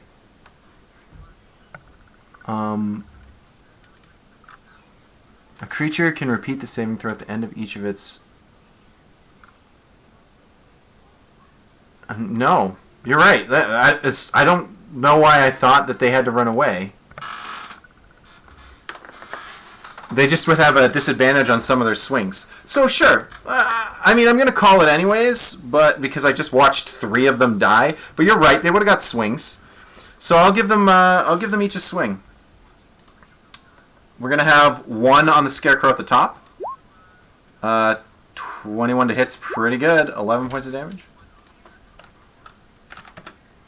1 on this Scarecrow, the giant one. Misses. I needed an 11. 1 on the Sea Hag. Yeah. 13 damage. 1 on the Scarecrow at the bottom there. It misses this one. So the Sea Hag takes some damage. You're right. You're right. Definitely right. I apologize. 39.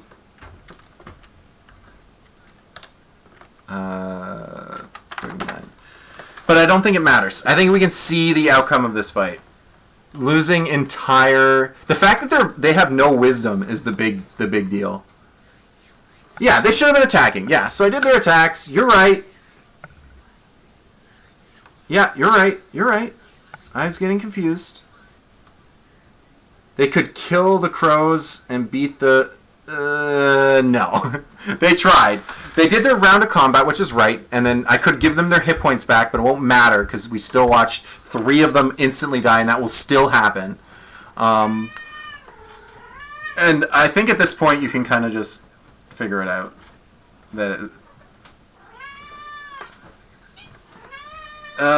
Maybe? Let me take a look at this guy.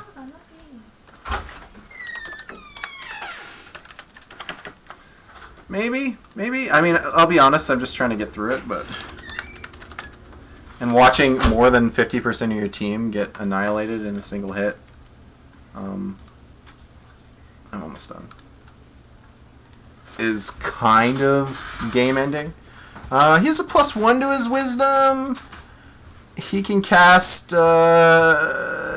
while it has 10 hit points or fewer... Oh, the Quaggoth is never going to get to 10 hit points or fewer. It's never going to. It's going to be feared and then killed. That's it.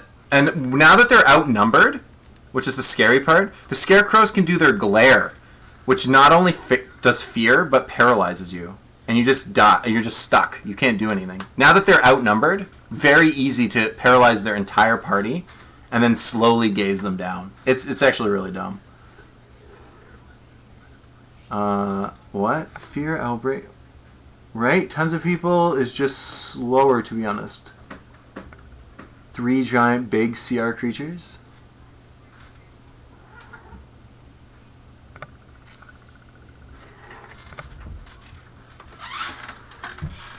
Yeah, for sure. I think when I up the experience point total, the ability to just play a bunch of giant dudes will be something I could even do is lower the number of creatures if you want. I could maybe next time I go 4,000 EXP cap, but you're limited to 3 monsters. It'd be much quicker, and you guys will be playing big dudes, and there won't be shadows probably. Yeah, okay. I apologize. You're right. You made some good points. I still think the math works out that this guy is not long for the world. This guy, like, the shadows, yeah, you have 3 of them, but I gave them disadvantage on their attacks. They probably would get killed. Yeah. Shadow's OP. Yeah, I hope you guys had fun. I hope you guys liked watching it. I hope one of you kept track of who the winners were, because I might have forgotten, and then you could post it in the Discord for me. It would be great. Round 2, I will I'll do pairings very soon, and you can have that prepared for next Thursday and be like, who am I going to fight? I wonder what guys they had. And then you can probably even figure out who will win, and then maybe we can, if people want to, like, is there a loser bracket? Sort of. It's 2 rounds of round robin. The people with 2 wins advance to semis. So there'll be 3 of them. And then of the people who have 1 win, so you still have a chance if you lost, there'll be 6 people with 1 win, and then I'll roll a d6 and wild card one of them in. So, yeah, I mean, the semifinals and finals are usually really quick, because I also rule it if you fought them before that it's the same outcome, even though the dice might roll it differently. I'm just going to say it is, because I don't like watching the same fight over and over again. Yeah, I don't know. Tell me in Discord what you guys thought. I'm always looking to improve the way this is structured or how I do it. This is only the 3rd stream I've done of this. I've had a blast, and I know I haven't gotten everything right. I appreciate you guys telling me stuff in chat. It's tough because I have a lot of stuff open up on that one window. I'm managing all the monsters, all the... I'm looking at, like, the command words and that kind of stuff. And I don't always have the chat open. And I know some people will say, well, just put it on the screen or whatever. And I'm like, I'll figure it out. But I hope you guys had a good time. I had a great time. Let me know how bad I did. I have a feeling you guys are going to... That's not what a monster would do. Manticore would shoot its tails. What do you... you don't get to play it. That's the fun part, is you just... that's the frustrating part, I guess, for a lot of people. Alright, well, I'm going to call it. I'm going to it's already gone a little bit late. Thanks for watching. Remember, Sunday and Wednesdays are our campaign games. Although yesterday we actually didn't run because there were issues, but I think it'll be next time we will. Music, I've really thought about adding in music, but I have to make sure that it's completely royalty free. I don't want to. There's so much dialogue. It's important that my stuff doesn't get muted, because I like to put this stuff on YouTube. Or if somebody doesn't get to catch the stream, they get to watch it later, and it would suck so much if your whole combat was muted and you're like, that sucks. What the heck? Why did he play? Hit Me Baby One More Time during my fight? I don't understand. Boom! Alright, thanks for watching. I'm going to have a good night. I hope you guys too. Take her easy.